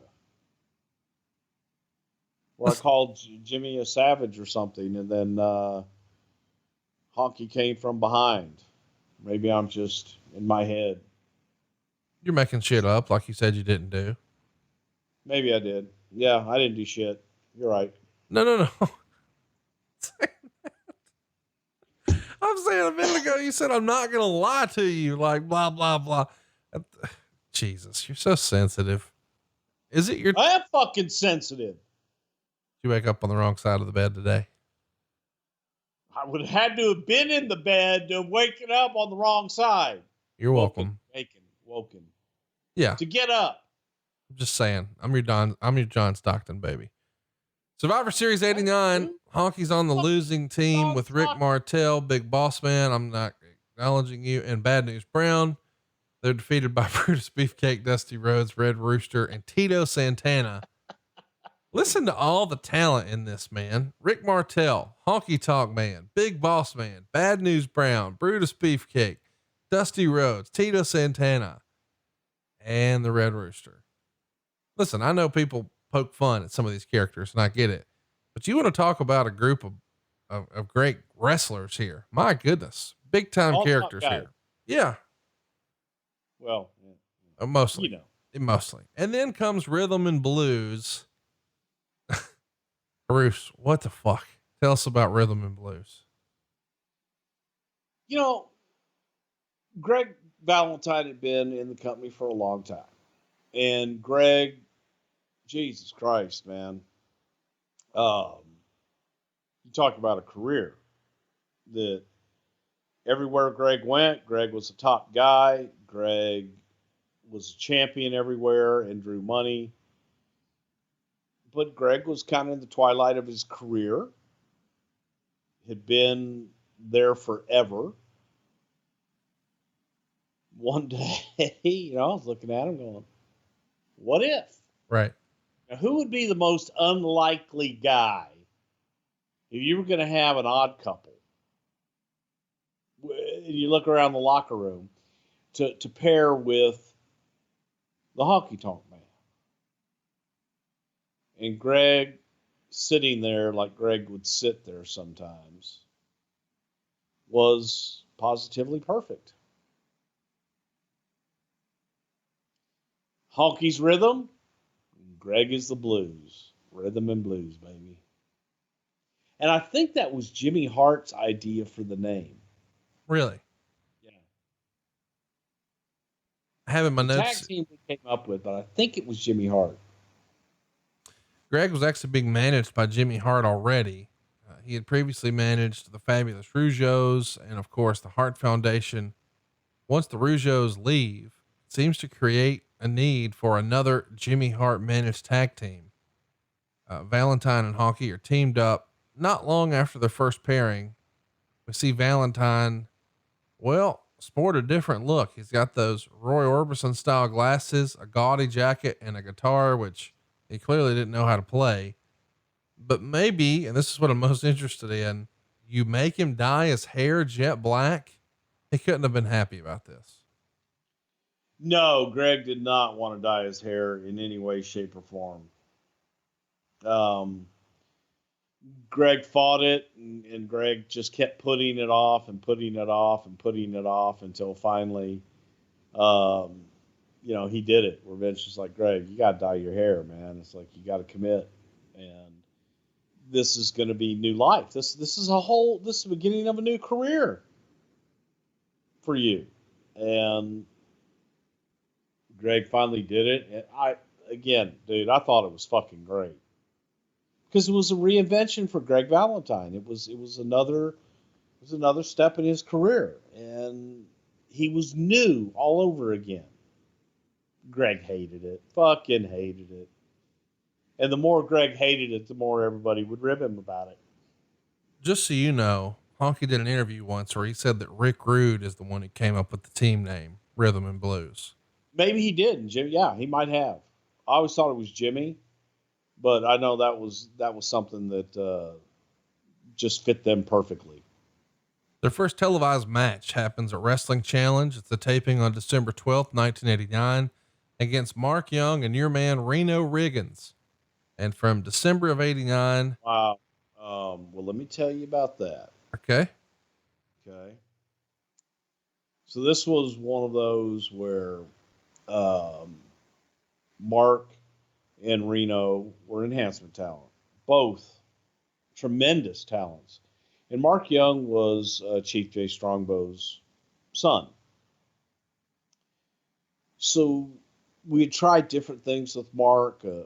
He did breakdancing and shit like that and different things. But Mark wasn't the biggest guy in the world, and just he was missing something.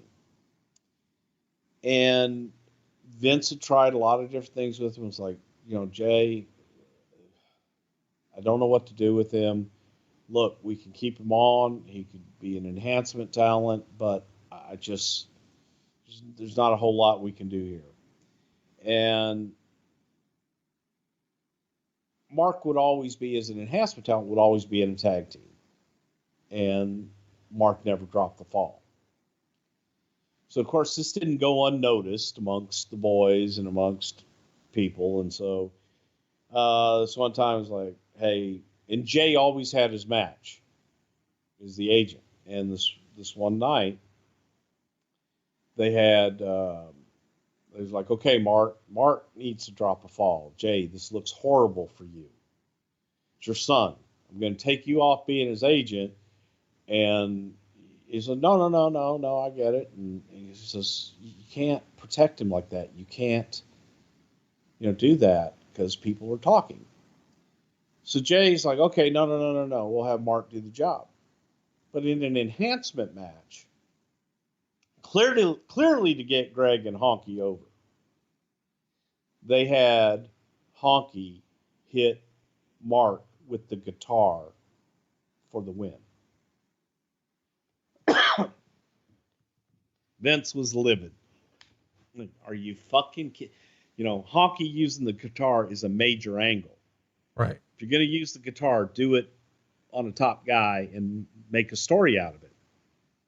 This was an enhancement. This was a 5-minute enhancement match. Vince sent him right back out like 2 matches later to go do the match over and had Honky and Greg go over with their finish. That's bizarre that in your notes that match is on there. That's why we listen to Something to Wrestle, baby.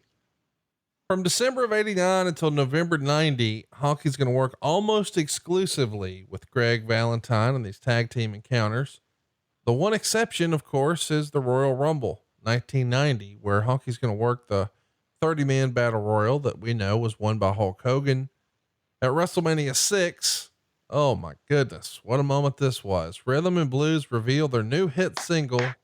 I'm just a hunk of honky love. I got a hunk of honky love. He's got a hunk of honky love. You get your hunk of honky love, baby. It's comically bad, maybe with the It's fucking great, man. Gorilla Monsoon has the line of the century. If they hung Greg the Hammer Valentine for being a great singer, they'd be hanging an innocent person. The guitar was pretty good though. Not that Greg did anything with that. Awesome. They're driven to the ring in a pink Cadillac by a then unknown Diamond Dallas Page. Honky was deliberately off key and did such a horrible job. The backup singers didn't know whether to sing with him or the music. The segment was busted up by the Bushwhackers, who were dressed in fan apparel and handing out merch in the front row. And of course, that summer, these two teams would feud. You love this WrestleMania 6 moment, don't you? I do. It was so fucking horrible. It was awesome. First of all, looking for a pink Cadillac for the entrance. And Dream smartens me up. Daddy got a pink Cadillac down Florida and get you one. And I called Dallas Page and said, hey, man. He's like, fucking Dallas, man. He's whatever you need. Yeah, man. I'll drive the son of a bitch up there. And Dallas brings the pink Cadillac up, and Dallas drives it down. It's all cool and shit. But watch this segment, because they're fucking horrible. The Monsoon line is in there and everything. And then at the end of it, you got the Bushwhackers, and they're all of a sudden inside the corral. And Hawk says, hey, wait a minute. What are you two concessionaires doing inside out here? Hey, you're not a concessionaire. You're Bushwhacker Luke. And you're not a concessionaire either. You're Bushwhacker Butch. The Bushwhackers. I mean, it's fucking horrible. Yes, it is. And then we have the goddamn brawl inside, and it was terrible. But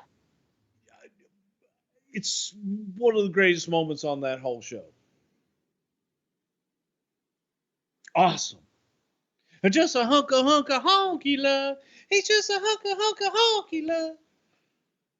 Here's your little hunk of honky love. Rhythm and Blues wind up challenging for the tag titles against the Hart Foundation, but they come up short every time. Womp, womp, womp. They're even left off of SummerSlam in August. Fast forward to September 18th, 1990. How about this for placement? It's Saturday night's main event, number 28. Hulk Hogan is teaming with his pal Tugboat to defeat Rhythm and Blues by DQ. And this is the famous Saturday night's main event with the Oktoberfest theme that had the big food fight in Frankenmuth. This was your jam right here, is it not? Yeah. Frankenmuth, Michigan. That was that was a shitload of fun, man. Cool. The Survivor Series showdown, we've got Bret Hart pinning Honky in a 1-on-1 match. And then at the 90s Survivor Series, we see Rhythm and Blues partner with Ted DiBiase on his $1 Million team, along with the debuting Undertaker to take on Dusty Rhodes and his dream team, which is the Hart Foundation and Coco Beware. Of course, we all remember DiBiase was the only survivor from that team. And at the end of 1990, Greg Valentine began to quote unquote kayfabe argue with Honky about Jimmy Hart interfering in their matches. And the rumor and innuendo was this was supposed to lead to a feud between the two, both Honky Tonk Man and Greg the Hammer Valentine, but it never wound up happening on TV. And I think a lot of that is because Honky Tonk Man briefly joins the commentary table with Vince McMahon and Roddy Piper, but Honky would complain that he couldn't get a word in edgewise with Piper there. So he winds up leaving the company in 1990. A lot to unpack here. Pretty good little 1-year run for the team.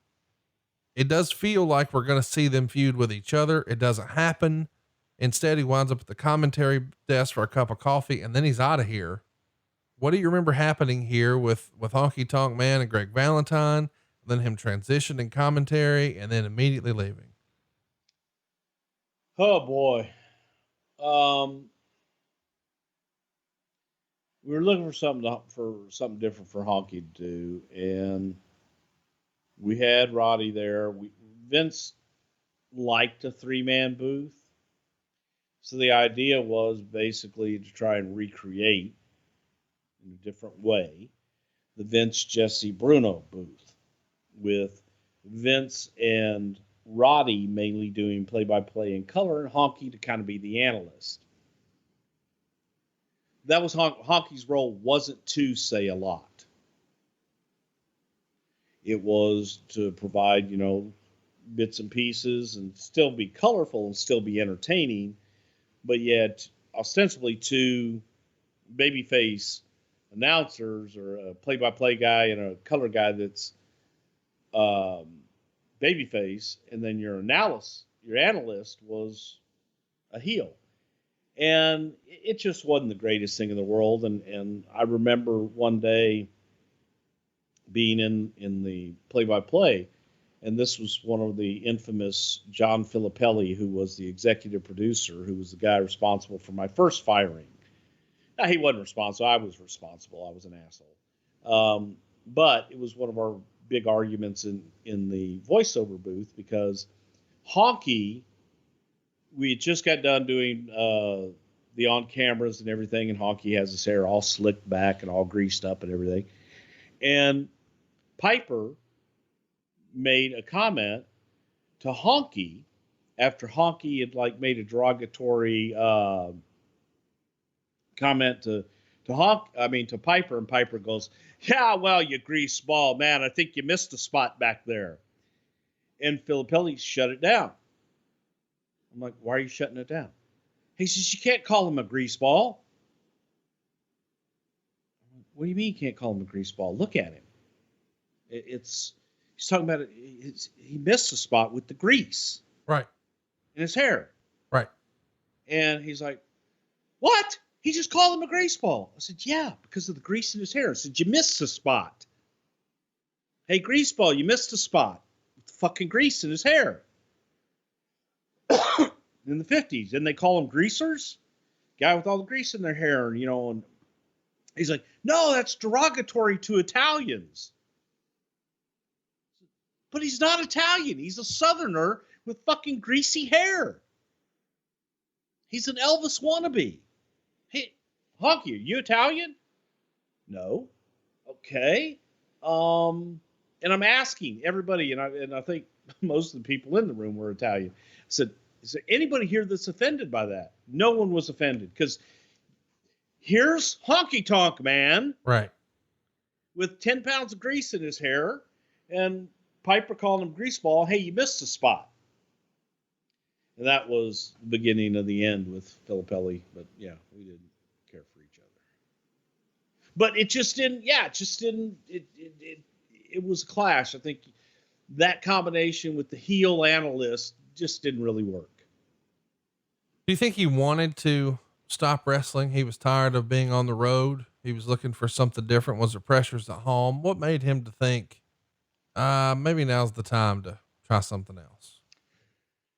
Well, I don't really remember. I don't think it was really Honky's decision. I think we went to Honky and said, "Hey, we wanted to try this. This was something that Vince and I had discussed about the three-man booth to lighten Piper up a little bit." And what I mean by that is so you didn't have so much Roddy. Right. Get a third man in there to kind of even that out a little bit. I approached Honky, and Honky was like, "Yeah, let's try it." When he winds up after his release or trying to leave, do you remember feeling like, man, we're letting him go with too much meat on the bone? Or had the relationship deteriorated a little bit by this point? Or was he just burnt out? What was your thinking when he winds up leaving? I think, we'd done a lot with the Honky Tonk Man, and it may have been time.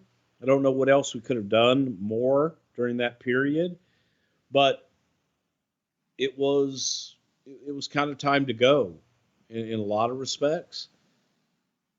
But you grow accustomed to the people, and you like the people one way or another, or dislike them one way or another. And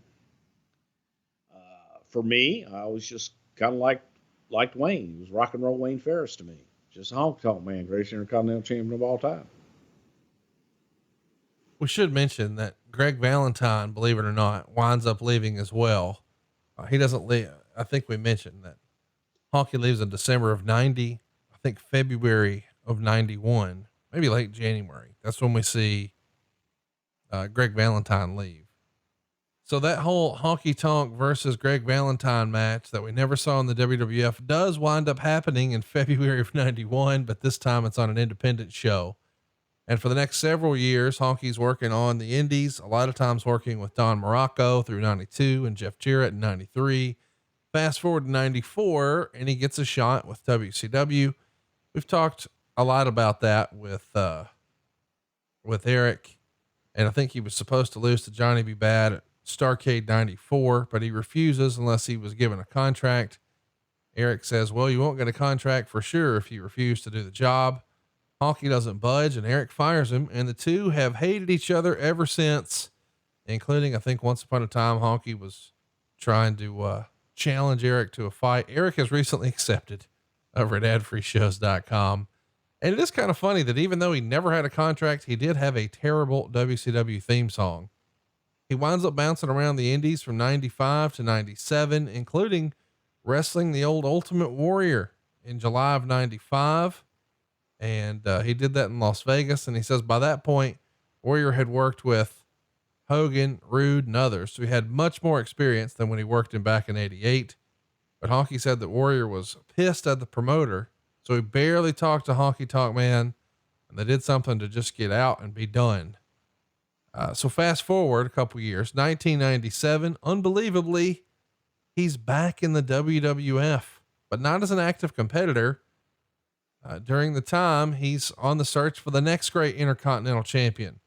He's going to be a commentator on Superstars, Shotgun Saturday Night, and believe it or not, Raw is War. And finally, after a few months, he finds his prospect he's been looking for, one half of the Smoking Guns, Billy Gunn, and he's going to turn Billy from a cowboy into rockabilly. Boy, this is some bad shit out of the box of gimmicks right here. Rockabilly? Bruce, what the fuck is this? Have you always hated Billy Gunn? I mean, it feels like it. You're welcome.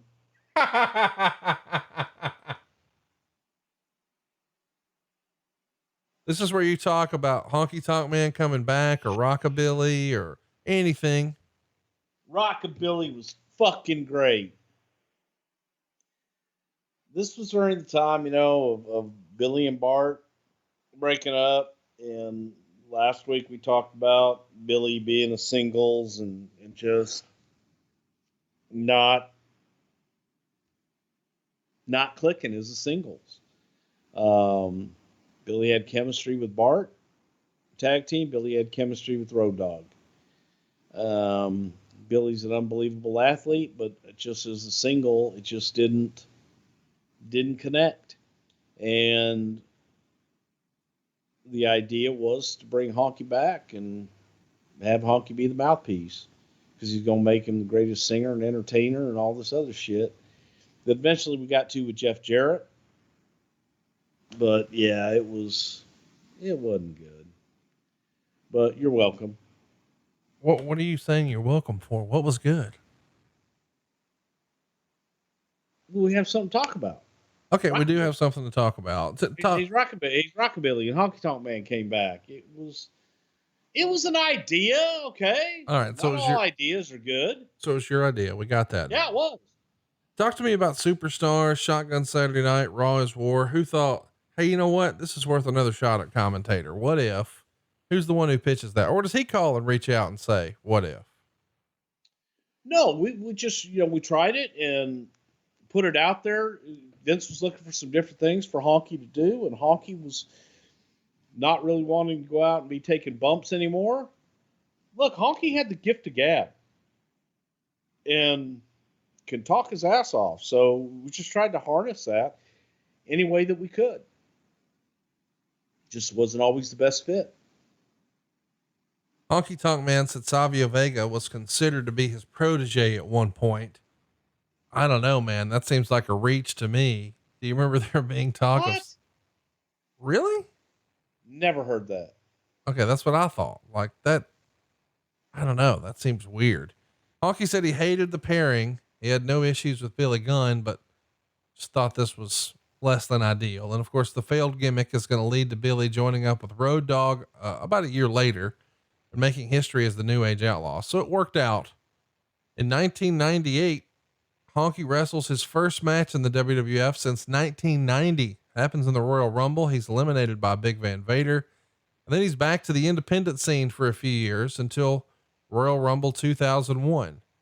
So I guess the idea is let's bring him in and give him this angle to be on the lookout for the next superstar. It gives us a way to slide him on TV on commentary for a little bit. He didn't necessarily turn heads the way they wanted at that spot. So they just say, okay, Rockabilly thing didn't work out. Thanks for your business. Thanks for playing. See you later. Kind of. Yeah. I mean, listen, if the idea doesn't work, the idea doesn't work. He is back in 2001 at the Royal Rumble. He's eliminated by Kane after being hit over the head with a guitar. A bit surprisingly, Honky was not in the gimmick battle royal at WrestleMania 17. Why do you think that was? Because you just done it at Royal Rumble 2001. It was too fresh, or was he too difficult?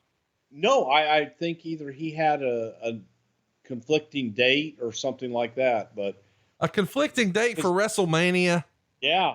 Hey, Terry Taylor didn't do it either. Well, he didn't want to be the Red Rooster. That's why. Didn't want to do it. And I mean, that we asked, and there were some guys that did it. Some guys didn't want to do it. It's hard for me to imagine that him being like, I can't do the WrestleMania gig. I got a meeting. Fuck that. He's back on the independent scene from 01 to 08. And then I guess we should mention on July 27th of 2008, Honky almost has his index finger on his right hand severed during a public appearance in Canada during the Ultimate Championship Wrestling show in Chris McDonald's hometown on Prince Edward Island. He's making an appearance several hours before the show when someone wants to take a photo with the men clashing guitars. And when the guitars clashed, the neck of Honky's turned and sliced into Honky's finger, nearly severing it in the process. He goes to the doctors and they managed to stitch it up and bandage it. And he still made the appearance several hours later, but he's unable to wrestle. So he still does his theme song, which is pretty hilarious. In 2000, you want to hear the Honky Tonk Man sing? You want to hear the Honky Tonk Man dance and watch the Honky Tonk Man sing? All that. Gotta see it and hear it. 08, Santino Marella, playing the comedy gimmick hard, says he's trying to break the Honky Tonk Man's record for longest intercontinental reign ever. And he shows the honkometer comparing his reign to Honky Tonk Man's 64-week reign, which is funny stuff. On October 26, 2008, it's Honky Tonk Man's last match. Fans are going to vote for Honky over Roddy Piper by 1% and even Goldust by much more. And Honky wins this match by DQ after Beth Phoenix trips him. And then of course, Roddy and Goldust come out, hit their signature moves on Santino, and Honky hits the shake, rattle, and roll, which I guess is sort of fun because we think about Honky Tonk Man being this perennial bad guy and what a classic heel character he was. But his first and last matches in the company are as a babyface. He comes back to do commentary on Raw on October 27th. And after being attacked by Santino, Honky busts a guitar over his head. A few years later in 2010, he's offered a spot in the Hall of Fame, but very famously turns it down. He said in shoot interviews that he had a prior booking he couldn't skimp on, which just tickles me. He winds up on one of those Judge Janine shows on cable in 2010. And he says it's the highest rated episode that she ever had, which is just great shit. March 4th, 2013, he's on the Old School Raw following a match between Brodus Clay and Tensai, taking on the 3-man band. Whatever happened to those guys? Honky Tonk Man would smash Heath Slater with a guitar and then dance with Clay and Tensai to his theme song. Still doing independent shows through 2019, but famously last year, he finally joined the WWE Hall of Fame. He goes in on April 7th, 2019. His former manager, Jimmy Hart, inducts him. And Hart said they first met in 79 when he was a part of the first family of wrestling. And of course, he went to New York as Ferris went to Pensacola. And after a short introduction, believe it or not, the Honky Tonk Man, here he is in that famous blue jumpsuit. It's a pretty cool deal to see Honky Tonk Man go into the Hall of Fame last year. Still got, the old jumpsuit here. And he explained in his speech that he had a vision of the character in mind. He wanted black hair and sideburns. And he even described the character as a greaseball, and he hoped it would catch on and give him a boost. Said he needed a name, and driving along the Gulf Coast, here comes the song on the radio, I'm a Honky Tonk Man. And he's off to the races. He thanked Hogan for his chance in the company. And he said WWE did something Honky could not do with the character. They gave it life. No promises, no guarantees, just opportunity.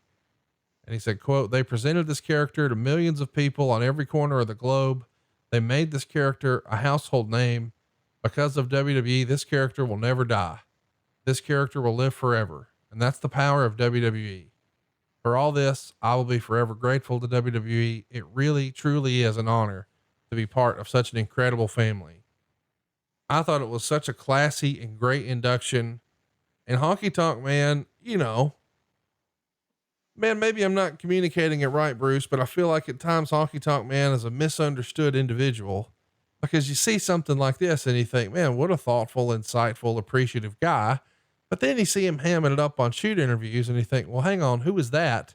And then part of me has to remind myself, he's playing a character. He's trying to get future shoot interview gigs. He's trying to keep the gig going. He's working, brother. Wink, wink. Right?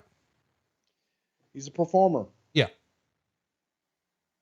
Honky Tonk Man is a performer, greatest Intercontinental Champion of all time. I remember running into Honky at the bottom of the escalators, WrestleMania right before the Hall of Fame, and saw him.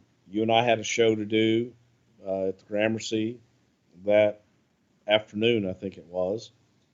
And I was running out the door and just gave him a big hug. And it was just so great to see him. And he said, Brucey, you're really going to love my speech tonight. I said, well, I'm looking forward to it. I'm just very happy for you, and congratulations. And I thought it was really cool to have Honky in there. It is cool. And he certainly deserves it. What a character, what a run. We've got lots of questions that we got on Twitter, Bruce, for this one. There's no chance we can get to them all. Let's try to do the best we can and zip through a few very, very quickly. I know that you're already late for your next meeting. Andy ABC wants to know, everyone mentions Vince being a body guy, but Honky Tonk Man wasn't a bodybuilder by any means. Was he ever put on any weight loss program, or because Elvis was overweight, was it better for the character that he wasn't too jacked up? He wasn't fat. Honky was in good shape. Well, I don't think that's the insinuation. I think the inference here is he doesn't look like the Ultimate Warrior. And we've always heard that Vince was a quote unquote body guy, but he made exceptions for big characters like the Honky Tonk Man, right? Look, if you're a character and you're an athlete and you can go, it really doesn't matter. You ain't got to get hot about it. I do get hot about it. I can tell. Billy Gunsfax wants to know, why wasn't Rockabilly booked to win the Intercontinental title in 97 from that coward Rocky Maivia? Honky Tonk Man passing the mantle for the greatest Intercontinental Champion of all time would have been printing money. It would have been easier to print money. I don't know why that's fun, but it is. Smile Alzado wants to know, is it true that if you say Honky Tonk Man 3 times, he appears out of nowhere and steals your trademarks? Now, of course, this joke is from the fact that I believe he owns the Patriot gimmick. Is that what you've heard too? No. What? Yeah. He apparently bought guys' gimmicks. I think he owns the Patriot gimmick, or maybe he owns, Sal Sincere's gimmick. It feels like he's like, the gimmick collector on the indies. Never heard that, huh? Never heard that. Never heard that one. No Bobby has an idea. He says the WWE could use a son of Honky. We could have a new Elvis gimmick come in, maybe even have Honky introduce him, then have him shit all over today's music and talk about how everything was better in the 50s or something. What do you think, Bruce? You think no Bobby? I love it. I would go 50s, 60s, or 70s. After that, nothing was great. By the way, if this dumb shit winds on TV, send your hate tweets to @NoBobby. Matt wants to know, HTM seems to have been the least likely wrestler to make a face turn during this era. How crippling is that over a long period for a wrestler's career? You think that's bad that you never switch, that you're always one or the other? I don't think that's bad. I don't think it's bad at all. I don't think it's bad at all. It just depends on if the character is able to do it and pull it off. Kirinaldo wants to know, who do you prefer with a guitar shot, Honky Tonk or Double J? I'm going to tell you straight up, clobber me all day, Double J. I don't know. Really? Yeah. Nowadays, probably Jeffrey. Den by Cherry wants to know, theoretically, if Ricky Steamboat had never asked by Cherry, if there, do you need his fucking address too? good. Theoretically, if Ricky Steamboat never asked for time off, how long does he hold the Intercontinental title, and who does he eventually drop it to? Dragon seemed to be primed for a long run, so I wonder if he'd held it till 88, if Honky still gets it. June 1987 in the Honky Tonk Man. Okay, I'm not exactly sure I follow you. Well, he asked how long would he have held it and who would he have dropped it to? Okay. He would have held it till June of 1987 and dropped to the Honky Tonk Man. So if he never would have asked for time off, nothing changes. Yep, that's it. You just want to end the show right now and just try again next week? No, keep going. Steve Hates Wrestling wants to know, we've seen on numerous occasions that Vince will go out of his way to get previous records broken from out of favor stars, like Orton breaking Lesnar's youngest champion record and New Day breaking Demolition's title reign. Why is the Honky Tonk Man Intercontinental Championship record still intact? 'Cause he's goddamn greatest Intercontinental champion of all time. All right. Now a serious question. Honky Tonk Man has said that Vince wanted to repackage him in 1988. Did you hear anything about this? And what would the repackage have been? That comes to us from Adam. What the fuck would he have repackaged him as? He was just started as a Honky Tonk Man. I think he'd been there, what, a year, 2 years? Yeah, 2 years or so. Max. Yeah, I've never heard that in my life. J Marsh says there was a pay-per-view where Honky Tonk Man came to the ring singing his Honky Tonk Man song. He was really far behind the beat. Was it a work to have him be off like that, or was he just unable to keep the beat? No, it was just fucking awful. Okay. There's a fun story here that lots of people wanted to know about from kayfabe commentaries. Our man Sean Oliver sat down with King Kong Bundy, and he said that Honky Tonk Man used to dine and dash at restaurants without paying. Honky Tonk Man denied this. And he would even say that King Kong Bundy never left a tip for anybody anywhere. And then Honky Tonk Man says that, well, that's not true.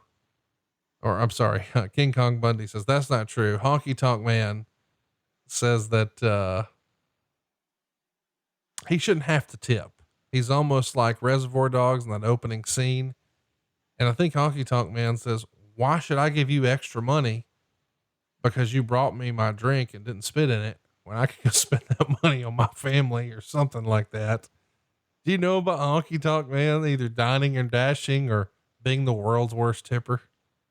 I do not, but there are a lot of guys that view it that way. That's why when I see the Steve Buscemi character there, Reservoir Dogs, it's like, yeah, I've played that scene out many nights. NS. Yeah, I never heard that Honky dined and dashed. NS Photos says Honky versus Valentine at WrestleMania 7 would have been a decent match with a storyline rather than just having Valentine job out to Quake. What were the plans for Honky had he not left? I think he's talking about 1991 here. I mean, would that have been it? I mean, did you sort of have that circled in your mind's eye before you got shown the door, Valentine versus Honky? I think that's probably where they were going when they broke up the tag team. Yeah. I mean, that's logical, and that's what they had built for all that time. But yeah, I was shown the door, Conrad. I was fired. Hypothetically, Yeah. Sterling Pingree wants to know, what would it sound like if Honky Tonk Man sang "With My Baby Tonight"? Spend my days working hard on the go with my baby tonight. Gary wants to know, did you guys just purchase gimmick guitars in bulk? And if you did, how many do you think you went through a year? Not for Honky, for Jeff Jarrett we did, though. Right. Yeah, for Honky, it was more of a special deal. It was the big shows, whereas with Jeff, it was twice a week. Yeah, you got those guitars R Us and shit. Then there was the gimmick guitars R Us and shit. Seb wants to know, hey Bruce, how horrendous on a scale of 1 to 10 did it look when Honky had to reposition himself in the correct spot for Warrior to do the running splash on him? It is pretty bad. He was saving his own life. Yes, he is. Yeah. It was like, God bless you, man. And here's the thing. I think, and we did sort of gloss over that because fans are so familiar with it, but Willie brings up a great question. He says, has there ever been a bigger star making moment than when Honky put over Warrior at SummerSlam? Willie says, I struggle to think of anything even on that level. Maybe Kane's debut, but dude, I know we sort of poke fun at the gimmick every now and again, but Honky had white hot heat. People hated him. People wanted to see him lose.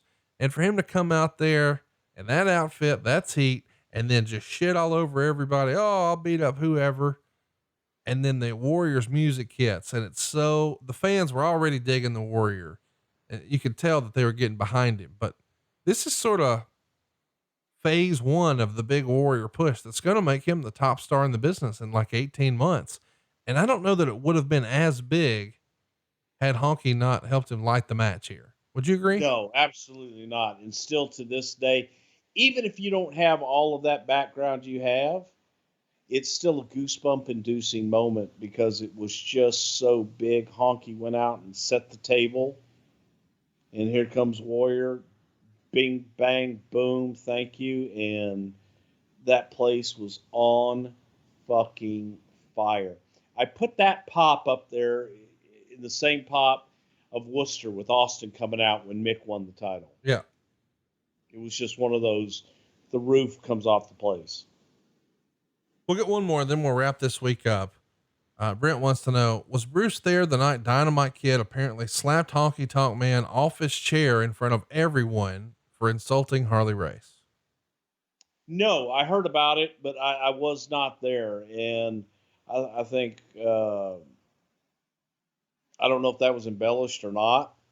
So I couldn't really tell you. I was not there, did not witness that. Well, that's going to do it for this week's episode on the Honky Tonk Man. We hope you dug it. We'll be back next week covering an anniversary show of sorts. It's going to be Unforgiven 2005, and we'll cover it on the exact 15-year anniversary. On top, it's Kurt Angle and John Cena for the WWE Championship. Then we've got Shawn Michaels with listener of the show, Chris Masters. Lance Cade and Trevor Murdoch are going to take on Hurricane and Rosie. Matt Hardy's going to be in a steel cage with Edge. We've got Shelton Benjamin working with your boy, Kerwin White. Big Show is working with Snitsky. Ashley Mazzaro is teaming with Trish Stratus to beat the ladies in pink, which is Tori Wilson and Victoria. And then in our opening match for the Intercontinental title, after a phenomenal promo, Ric Flair and Carlito. A lot to unpack next week, Bruce. This is going to be a sleeper show. I'm looking forward to Unforgiven 2005. What say you? Boy, it should be interesting. See, now this is one I have to go back and watch and remind myself of. That's fucked up. Why are you making me do extra shit and stay up? That's 2.5 hours of my life. I'm trying to drive traffic to the WWE Network. I thought your boss would like that. Okay. Check it out. Unforgiven 2005. We'll be back with that next week. By the way, you can get all these shows early and ad-free over at adfreeshows.com. And, Bruce, allegedly, now's a great time to save some money over at savewithconrad.com. And I'm sure you've heard a thing or two about that. Yeah, because I'm getting ready to refi and rates are going down, and it's easy because it's just put your information, somebody gets a hold of you, and you learn how to save money. And here's the trick, folks. You need to do this. Take a look. If you've got a 30-year mortgage, how old are you going to be when you pay that son of a bitch off? Yeah. Okay. Then if you look at, and people look at, oh my God, a 15-year mortgage, that's half as much time, so it must be double the payment. No, folks, it's not, because you're paying less interest. And when you actually realize the amount of money that you save over your lifetime and how quickly you go, well, shit, I'll be 15 years younger when I pay off this house. And look at how much money I didn't pay in interest. Ding. Go to savewithconrad.com and figure it out for yourself. Wait, you don't have to, because they'll do it for you. Hey, look at you, not missing a beat. Hey, by the way, did you know for real that rates are in the twos? You really should refi. I forgot about that. You've been up there a year. It's time. I know. All right, well, let's go do that. And in the meantime, you guys watch Unforgiven 2005. Bruce is going to watch it in the middle of his sleep, because that's all the free time he's got until next week, when we meet back with you to talk about Unforgiven 2005. And don't forget to hit us up over at adfreeshows.com. Until next week, he is at Bruce Prichard. I am at Hey, it's Conrad, and we are out of time on Something to Wrestle With, Bruce Prichard. Rock on, Shelnut. Feel better. Hey, it's Conrad Thompson. Thanks for checking out the podcast here on YouTube. Be sure to hit the subscribe button and the notifications bell so you get a notice anytime we upload some new content. And go save yourself some money right now. If you're in a 30-year loan or you have credit card debt, it's not a matter of if I can save you money. It's a matter of how much. Find out right now for free at savewithconrad.com.